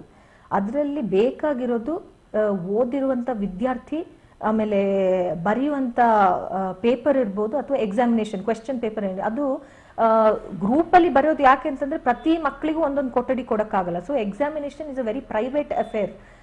ಎಕ್ಸಾಮ್ ಎಲ್ಲ ಕಳೆದಾದ್ಮೇಲೆ ಮನೆಗೆ ಹೋಗಿ ಫೋನಲ್ಲೆಲ್ಲ ಮಾತಾಡ್ಬೋದು. ಸೊ ಲೆಫ್ಟ್ ಔಟ್ ಫೀಲಿಂಗ್ ಅಂತ ಅನ್ನೋದು ಬರೋದು ಬೇಡ. ನನ್ನ ಹಾಗೇನೆ ಬೇರೆ ಕೊಠಡಿಯಲ್ಲಿ ಮಕ್ಕಳು ಬರೀತಾ ಇದ್ದಾರೆ, ಬೇರೆ ಕೊಠಡಿಯಲ್ಲಿ ಅಲ್ಲದೆ ಎಲ್ಲ ರಾಜ್ಯಗಳಲ್ಲೂ ಈಗ ಎಕ್ಸಾಮ್ ನಡೀತಾ ಇದೆ, ಎಲ್ಲ ಅವ್ರವ್ರ ಪರ್ಸನಲ್ ಆಗಿ ಎಕ್ಸಾಮ್ ಬರೀತಾ ಇದ್ದಾರೆ. ಸೊ ಇದರಲ್ಲಿ ಲೆಫ್ಟ್ ಔಟ್ ಫೀಲಿಂಗ್ ಅಂತ ಅನ್ನೋದು ಬೇಡ. ಇನ್ಫ್ಯಾಕ್ಟ್ ಈಗ ಫೋಕಸ್ಗೂ ಅವರು ಇನ್ಫ್ಯಾಕ್ಟ್ ಅದನ್ನೊಂದು ಆಪರ್ಚುನಿಟಿ ಆಗಿ ತಗೊಳ್ಬೇಕು. ಸಪ್ರೇಟ್ ಆಗಿ ಇಟ್ಟಿರೋ ಕಾರಣ ರಿಸ್ಟ್ರಾಕ್ಷನ್ ಕಮ್ಮಿ ಇರುತ್ತೆ. ಈಗ ಬೇರೆ ಮಕ್ಕಳನ್ನ ನೋಡಿ ಅವರು ಆತಂಕಕ್ಕೊಳಗಾಗೋದನ್ನ ನೋಡಿ, ಓ ಹಾಗಾದ್ರೆ ನಾನೇನಾದ್ರೂ ಮಿಸ್ ಮಾಡಿದ್ನ ಅಂತ ನೋಡಿ ಗಾಬರಿ ಆಗೋದಕ್ಕಿಂತ, when you are separate you can completely focus on your paper and your performance. ಹಾಗೆ ಅದನ್ನ ಟ್ರೀಟ್ ಮಾಡೋದು ಒಳ್ಳೇದು ಅಂತ ಅನ್ಸುತ್ತೆ. ಓಕೆ ಓಕೆ, ಇದ್ರ ಬಗ್ಗೆ ಮಾತಾಡ್ತೀನಿ. ಬಾಗಲಕೋಟೆಯಿಂದ ಒಂದು ಸುದ್ದಿ ಬರ್ತಾ ಇದೆ. ಬಾಗಲಕೋಟೆಯಲ್ಲೂ ಕೂಡ ಪರೀಕ್ಷೆಗೆ ಬೇಕಾದಂತಹ ಸಿದ್ಧತೆ ಮಾಡಿಕೊಳ್ಳಲಾಗ್ತಾ ಇದೆ. SSLC ಪರೀಕ್ಷೆಗೆ ಜಿಲ್ಲಾಡಳಿತ ಬಾಗಲಕೋಟೆಯಲ್ಲಿ ಸಕಲ ಸಿದ್ಧತೆ ಕೂಡ ಮಾಡ್ಕೊಳ್ತಾ ಇದೆ. ಅಂದ್ರೆ ಬೇರೆ ಬೇರೆ ಜಿಲ್ಲೆಗಳಲ್ಲಿ ಯಾವ ರೀತಿ ಸಿದ್ಧತೆ ಆಗ್ತಾ ಇದೆ ಅಂತ ನೋಡ್ತಾ ಇದ್ದೀವಿ. ಬಾಗಲಕೋಟೆ ಜಿಲ್ಲೆಯಲ್ಲಿ 125 ಕೇಂದ್ರಗಳಿವೆ, ಪರೀಕ್ಷಾ ಕೇಂದ್ರಗಳು. 125 ಕೇಂದ್ರಗಳಲ್ಲೂ ಕೂಡ ಪರೀಕ್ಷೆಗೆ ಬೇಕಾದಂತಹ ಸಿದ್ಧತೆ ಆಗ್ತಾ ಇದೆ. ಸ್ಯಾನಿಟೈಸೇಷನ್ ಪ್ರೊಸೆಸ್ ಆಗಿರಬಹುದು, ಥರ್ಮಲ್ ಸ್ಕ್ರೀನಿಂಗ್ ಆಗಿರಬಹುದು, ಎಕ್ಸಾಮ್ಗೆ ಬೇಕಾದಂತಹ ಎಲ್ಲಾ ಪ್ರಿಪರೇಷನ್. ಈಗ ಎಕ್ಸಾಮ್ಗೆ ಬರೀ ಹಾಲ್ ಟಿಕೆಟ್ ಮತ್ತೆ ಮಕ್ಕಳು ಕೂತ್ಕೊಂಡು ಬರೆಯೋದಕ್ಕಷ್ಟೇ ವ್ಯವಸ್ಥೆ ಅಲ್ಲ, ಹಾಲ್ ಟಿಕೆಟ್ ಜೊತೆಗೆ ಮಾಸ್ಕ್ ವಿತರಣೆಗೆ ಬೇಕಾದಂತಹ ವ್ಯವಸ್ಥೆ, ಕ್ವಾರಂಟೈನ್ ಇಂದ ಬರುವವರಿಗೆ ಪ್ರತ್ಯೇಕವಾದಂತಹ ಕೊಠಡಿಯ ವ್ಯವಸ್ಥೆ, ಕಂಟೈನ್ಮೆಂಟ್ ಝೋನ್ಗಳಲ್ಲಿರುವವರಿಗೆ ಪ್ರತ್ಯೇಕವಾದಂತಹ ಕೊಠಡಿಯ ವ್ಯವಸ್ಥೆ ಎಲ್ಲವನ್ನು ಕೂಡ ಮಾಡಲಾಗ್ತಾ ಇದೆ. ಬಾಗಲಕೋಟೆಯಲ್ಲಿ ಸ್ಯಾನಿಟೈಸೇಷನ್ ಮಾಡ್ತಾ ಇರುವಂತಹ ದೃಶ್ಯ ನಾವೀಗ ನೋಡ್ತಾ ಇದ್ವಿ. ಮೊದಲನೇದಾಗಿ ನೀರು ಹಾಕಿ ಸ್ವಚ್ಛ ಮಾಡಲಾಗುತ್ತೆ, ನಂತರ ಸ್ಯಾನಿಟೈಸೇಷನ್ ಕೂಡ ಮಾಡಲಾಗುತ್ತೆ. ಅದಕ್ಕೋಸ್ಕರ ಎಲ್ಲ ರೆಡಿ ಇದ್ದಾರೆ ಈಗ ಸಿಬ್ಬಂದಿಯಲ್ಲಿ. ಈ ರೀತಿ ಸ್ವಚ್ಛತೆ ಪ್ರತಿ ಎಕ್ಸಾಮ್ ಆದಾಗ್ಲೂ ಕೂಡ ಆಗ್ಬೇಕಾಗತ್ತೆ. ಈಗ ನಮ್ಮ ಪ್ರತಿನಿಧಿ ರವಿಮುಖಿ ಈ ಬಗ್ಗೆ ಒಂದು ವರದಿಯನ್ನ ಕೊಟ್ಟಿದ್ದಾರೆ, ಪ್ರತ್ಯಕ್ಷ ವರದಿ ನೋಡೋಣ ಒಂದ್ಸರಿ. ಬಾಗಲಕೋಟೆ ಜಿಲ್ಲಾದ್ಯಂತ SSLC ಪರೀಕ್ಷೆಗೆ ಈಗಾಗಲೇ ಸಕಲ ಸಿದ್ಧತೆ ಈಗಾಗಲೇ ನಡೆದಿರುವಂತದ್ದು. ಅನೇಕ ವಿದ್ಯಾರ್ಥಿಗಳು ಏನು ನಾಳೆ ತಮ್ಮ SSLC ಪರೀಕ್ಷೆಯನ್ನ ಬರಲಿಕ್ಕೆ ತುದಿಗಾಲ್ ಮೇಲೆ ನಿಂತಿರುವಂತದ್ದು. ಆ ನಿಟ್ಟಿನಲ್ಲಿ ಸಂಪೂರ್ಣವಾಗಿ ಜಿಲ್ಲಾಡಳಿತ ಸಕಲ ಸಿದ್ಧತೆಯನ್ನ ಮಾಡಿಕೊಂಡಿದೆ. ಬಾಗಲಕೋಟೆ ಜಿಲ್ಲಾದ್ಯಂತ ಹೇಳುವುದಾದ್ರೆ ಒಟ್ಟು 31,150 ವಿದ್ಯಾರ್ಥಿಗಳು ಪರೀಕ್ಷೆಯನ್ನ ಬರಿತಾ ಇದ್ದಾರೆ. ಒಟ್ಟು 125 ಪರೀಕ್ಷೆ ಕೇಂದ್ರಗಳಲ್ಲಿ ಪರೀಕ್ಷೆಗಳು ನಡೀತಾ ಇದೆ. ಈ ನಿಟ್ಟಿನಲ್ಲಿ ಇಲ್ಲಿ ಒಂದು ಕೇಂದ್ರದ ಮುಂದೆ ಇದೀನಿ, ಇಲ್ಲಿ ನೋಡ್ತಾ ಇರಬಹುದು ಬಾಗಲಕೋಟೆಯ ಗರ್ಲ್ಸ್ ಹೈಸ್ಕೂಲ್ ಪರೀಕ್ಷಾ ಕೇಂದ್ರ. ಇಲ್ಲಿ ಈಗಾಗಲೇ ಸುಮಾರು 780 ವಿದ್ಯಾರ್ಥಿಗಳು ಏನು ಪರೀಕ್ಷೆಯನ್ನ ನಾಳೆ ಬರೆಯಲಿದ್ದಾರೆ. ಆ ನಿಟ್ಟಿನಲ್ಲಿ ಅವರೆಲ್ಲರಿಗೂ ಕೂಡ ಮುಂಜಾಗ್ರತಾ ಕ್ರಮವಾಗಿ ಯಾವುದೇ ರೀತಿ ವಿದ್ಯಾರ್ಥಿಗಳಿಗೆ ಅದರಲ್ಲೂ ಕೂಡ ಕೊರೋನಾ ವಿಚಾರಕ್ಕೆ ಸಂಬಂಧಪಟ್ಟಂತೆ ಯಾವುದೇ ರೀತಿ ಅವರಿಗೆ ಭಯ ಕಾಡಬಾರ್ದು, ಅವರಿಗೆ ಭೀತಿ ಸೃಷ್ಟಿ ಆಗಬಾರ್ದು ಅನ್ನೋ ನಿಟ್ಟಿನಲ್ಲಿ ಸಂಪೂರ್ಣವಾಗಿ ಸ್ಯಾನಿಟೈಸ್ ಮಾಡುವಂತಹ ಕೆಲಸವನ್ನ ಇಲ್ಲಿ ಮಾಡ್ತಾ ಇದ್ದಾರೆ. ಇಲ್ಲಿ ನೋಡ್ತಾ ಇರ್ಬೋದು ಪ್ರತಿಯೊಂದು ಬೆಂಚ್ ಮತ್ತು ಡೆಸ್ಕ್ ಆಗಿರ್ಬೋದು ಎಲ್ಲರನ್ನು ಕೂಡ ಏನು ವಿದ್ಯಾರ್ಥಿಗಳು ಬಂದು ಇಲ್ಲಿ ಕೂರ್ತಾರೆ, ಪರೀಕ್ಷೆಯನ್ನ ಬರ್ತಾರೆ. ಅವರ ತಲೆಯಲ್ಲಿರುವಂತಹ ಭಯ, ಯಾವುದೇ ರೀತಿ ಕೊರೋನಾ ಭೀತಿ ಅವರಿಗೆ ಕಾಡಬಾರ್ದು, ಎಳ್ಳಚ್ಚು ಕೂಡ ಅವರು ನಿಸ್ಸಂಕೋಚವಾಗಿ ನಿರ್ಭೀತಿಯಿಂದ ಪರೀಕ್ಷೆ ಬರೀಬೇಕು ಅನ್ನೋ ನಿಟ್ಟಿನಲ್ಲಿ ಸಂಪೂರ್ಣವಾಗಿ ಇಡೀ ಕೊಠಡಿಗಳನ್ನ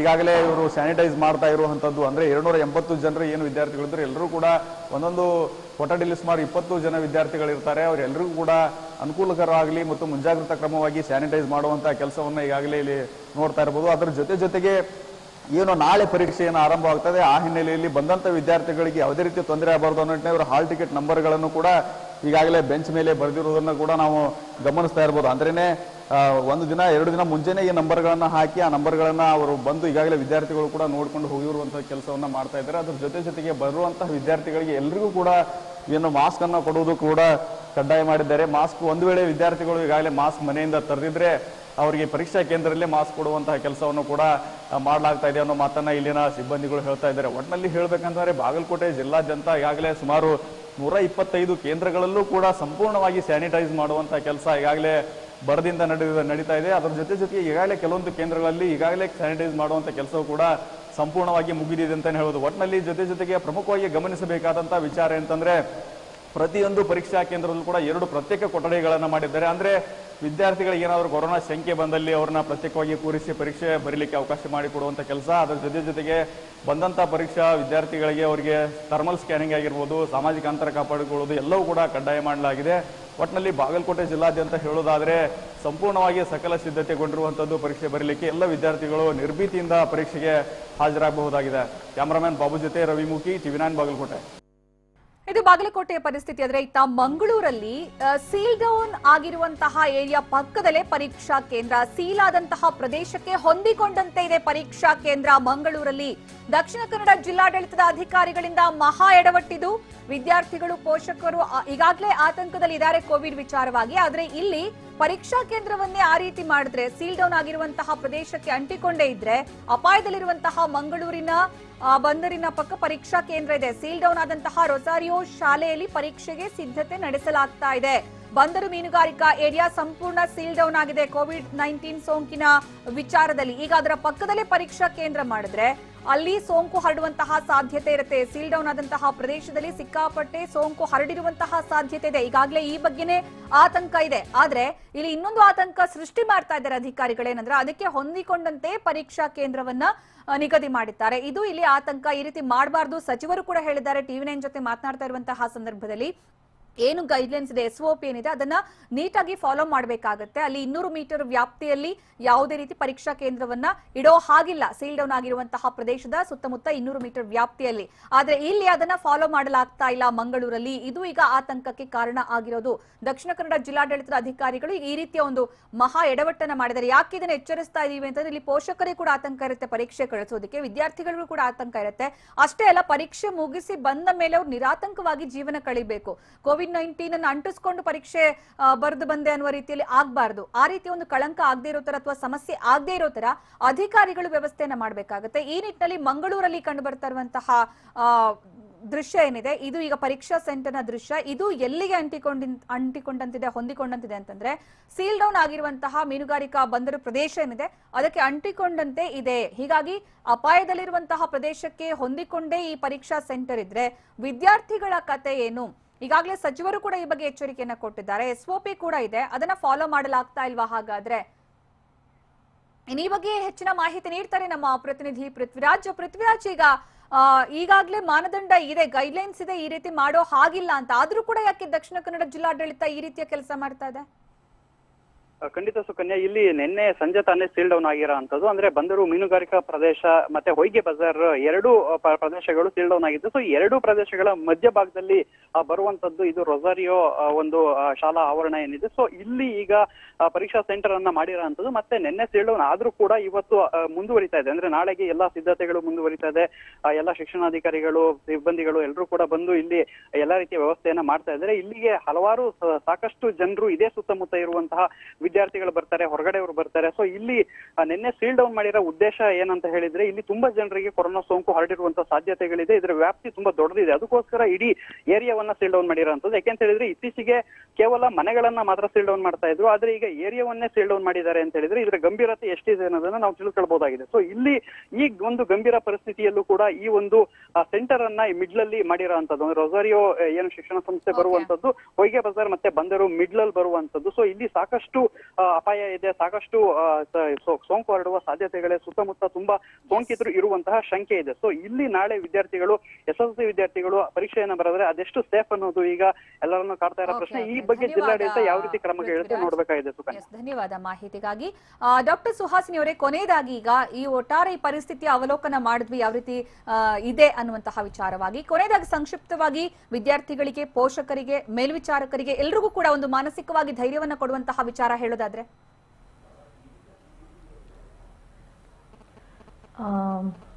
ಸೆಲ್ಫ್ ಅವೇರ್ ಆಗಿರೋದು, ರೆಸ್ಪಾನ್ಸಿಬಲ್ ಆಗಿರೋದು ಒಳ್ಳೆಯದು. ಅನ್ನೆಸೆಸರಿ ಪ್ಯಾನಿಕ್ ಬೇಡ, ನೆಗೆಟಿವ್ ಎಸಂಪ್ಷನ್ ಬೇಡ. ಅಂದರೆ ಈಗ ನೆಕ್ಸ್ಟ್ ಏನಾಗುತ್ತೆ, ಫ್ಯೂಚರ್ ಏನು, ಹೆಲ್ತ್ ಏನು, ಇಂಥದ್ರ ಬಗ್ಗೆ ನೆಗೆಟಿವ್ ಎಸಂಪ್ಷನ್ ಬೇಡ. ಎಸಂಪ್ಷನ್ಸ್ ಯಾವತ್ತಿದ್ರೂ ಊಹಾಪೋಹಗಳೇ ಆಗಿರುತ್ತೆ ಹೊರತು ಅದು ನಿಜ ಆಗಿರಲ್ಲ. ಹಾಗಾದ ಕಾರಣ ನೆಗೆಟಿವ್ ಎಸಂಪ್ಷನ್ಸ್ ಬೇಡ. ಲಾಸ್ಟ್ ಮಿನಿಟ್ ಪ್ರಿಪರೇಷನ್, ಪ್ಯಾನಿಕ್ ಬೇಡ. ಹಾಗಾಗಿ ಮನೆಯಲ್ಲಿ ಪೋಷಕರಿಗೆ ಏನಂತಂದ್ರೆ, ನೀವು ಪ್ಯಾನಿಕ್ ಆಗಬೇಡಿ, ಮಕ್ಕಳಿಗೂ ಪ್ಯಾನಿಕ್ ಆಗದೆ ಇರೋ ಥರ ನೋಡ್ಕೊಳ್ಳಿ. ಮಕ್ಕಳೊಟ್ಟಿಗೆ ಟೈಮ್ ಸ್ಪೆಂಡ್ ಮಾಡಿ ಅವರಿಗೆ ಕಾನ್ಫಿಡೆನ್ಸ್ ತುಂಬಿ. ಪರ್ಸೆಂಟೇಜ್ ಬಗ್ಗೆ ಯಾವುದೇ ರೀತಿಯಾದ ಗೊಂದಲ ಬೇಡ ಅಥವಾ ಕಂಪ್ಯಾರಿಸನ್ ಇರಲ್ಲ ಅಂತ ಅವರಿಗೆ ಕಾನ್ಫಿಡೆನ್ಸ್ ಕೊಡಿ. ಒಳ್ಳೆ ನ್ಯೂಟ್ರಿಷಿಯಸ್ ಫುಡ್, ಹೆಲ್ತ್, ಹೈಜೀನ್ ಬಗ್ಗೆ ಸ್ವಲ್ಪ ಹೆಲ್ಪ್ ಮಾಡಿ ಅವರಿಗೆ. ಮಕ್ಕಳಿಗೆ ಏನಂತಂದ್ರೆ, ನೀವು ಓದಿರೋಂಥದ್ದನ್ನ ಕಾನ್ಫಿಡೆಂಟ್ ಹೋಗಿ ಪರ್ಫಾರ್ಮ್ ಮಾಡಿ, ಬೇರೆ ವಿಚಾರಗಳ ಬಗ್ಗೆ ಗಮನ ಕೊಡಬೇಡಿ. ಸೆಲ್ಫ್ ಅವೇರ್ ಆಗಿರಿ, ಹೇಳಿರುವಂತ ವಿಚಾರಗಳನ್ನ ಕರೆಕ್ಟ್ ಆಗಿ ಮನೆದಟ್ಟು ಮಾಡಿಕೊಂಡು, ಅಂದ್ರೆ ಅದು ಒಂದೇ ಎಕ್ಸ್ಟ್ರಾಸ್ ಅಷ್ಟೇ, ಬೇರೆಲ್ಲವೂ ಬೇರೆ ಎಕ್ಸಾಮ್ ತರನೇ ಇರುತ್ತೆ ಅದು ಅಂತ ಅನ್ನೋದನ್ನ ನೆನ್ಪಿಟ್ಕೊಂಡ್ರೆ ಆಯ್ತು. ಇಷ್ಟಲ್ಲಿ ಅಂದ್ರೆ ಪಾಸಿಟಿವ್ ಆಗಿ ಇರಿ, ಟೋಟಲಿ ಡೋಂಟ್ ವರಿ. ಧನ್ಯವಾದ ನಮ್ಮ ಜೊತೆಗೆ ಈ ಬಗ್ಗೆ ಮಾತನಾಡಿದ್ದಕ್ಕಾಗಿ ಡಾಕ್ಟರ್ ಸುಹಾಸಿನಿ ಅವರೇ. ಡಾಕ್ಟರ್ ಸುಪ್ರೀತ್ ಅವರೇ, ಈಗ ಕೊನೆಯದಾಗಿ ಸಂಕ್ಷಿಪ್ತವಾಗಿ ಹೇಳೋದಾದ್ರೆ? ಪೇರೆಂಟ್ಸು ಎಕ್ಸಾಮಿನೇಷನ್ ಸೆಂಟರ್ಗಳ ಹತ್ರ ಎಲ್ಲ ಪೇರೆಂಟ್ಸು ಇಡೀ ಒಬ್ಬ ಎಕ್ಸಾಮಿನೇಷನ್ಗೆ ಹೋಗ್ತಾ ಇದೆ ಅಂದರೆ ಇಡೀ ಮನೆಯವರೆಲ್ಲ ಗುಂಪಾಗಿ ಹೋಗೋ ಅವಶ್ಯಕತೆ ಇಲ್ಲ. ಯಾರು ಒಬ್ಬರು ಪೇರೆಂಟು ಎಕ್ಸಾಮಿನೇಷನ್ ಬಿಡುವಾಗ ಮತ್ತು ಕರ್ಕೊಂಡು ಹೋಗುವಾಗ ಒಬ್ಬರು ಪೇರೆಂಟ್ ಹೋದರೆ ದಟ್ ಈಸ್ ಆಲ್ವೇಸ್ ಸೇಫರ್. ಯಾಕೆಂದರೆ ಎಕ್ಸಾಮಿನೇಷನ್ ಮುಗಿದ ಮೇಲೆ ಅವ್ರು ತಿರ್ಗಾ ಗುಂಪು ಕಟ್ಬೋದು ಅವ್ರ ಫ್ರೆಂಡ್ಸ್ ಜೊತೆ. ಸೊ ಅದು ಪೇರೆಂಟ್ಸ್ ಇದ್ದರೆ ಒಂದು ಸ್ವಲ್ಪ ಅವಾಯ್ಡ್ ಆಗುತ್ತೆ, ತಕ್ಷಣ ಕರ್ಕೊಂಡು ಹೋಗ್ತಾರೆ. ಪೇರೆಂಟ್ಸ್ ಆತಂಕಕ್ಕೆ ಒಳಗಾಗಬಾರ್ದು.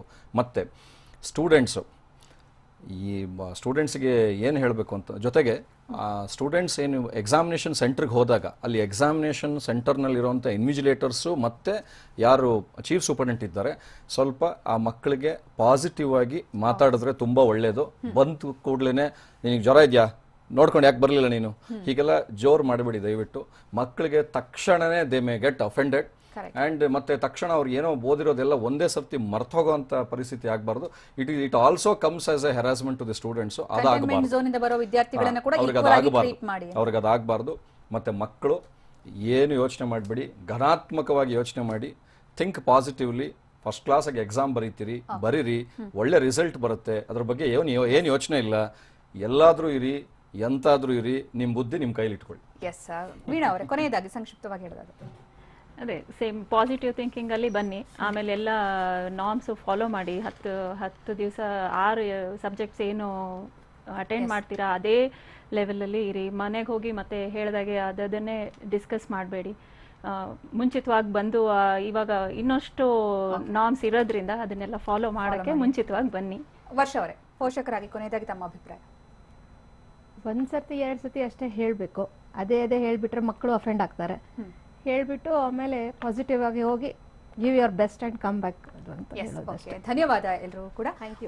ಒಟ್ಟಾರೆ ಈಗ ಒಂದು ಕಡೆ SSLC ಪರೀಕ್ಷೆ ಅಗ್ನಿ ಪರೀಕ್ಷೆ ರೀತಿ ಆಗತ್ತಾ ಅನ್ನುವಂತಹ ಪ್ರಶ್ನೆ ಇದೆ. ಆದ್ರೆ ಎಲ್ಲ ರೀತಿಯ ವ್ಯವಸ್ಥೆನ ಸರ್ಕಾರ ಮಾಡ್ತಾ ಇದೆ, ಹೀಗಾಗಿ ಆತಂಕದ ವಿಚಾರ ಬೇಡ. ಆದ್ರೆ ನಮ್ಮ ಎಚ್ಚರಿಕೆಯಲ್ಲಿ ನಾವು ಇರಬೇಕು. ಈ ಬಗ್ಗೆ ಪೋಷಕರು, ವಿದ್ಯಾರ್ಥಿಗಳು ಹೆಚ್ಚಿನ ಗಮನವನ್ನ ಕೊಡಬೇಕಾಗತ್ತೆ. ಇದಿಷ್ಟು SSLC ಪರೀಕ್ಷೆಗೆ ಸಂಬಂಧಪಟ್ಟಂತಹ ಸುದ್ದಿ. ನಮ್ಮೂರು ಪ್ರತಿದಿನ ರಾತ್ರಿ 8 ಗಂಟೆಗೆ TV9 ನಲ್ಲಿ ಮಾತ್ರ.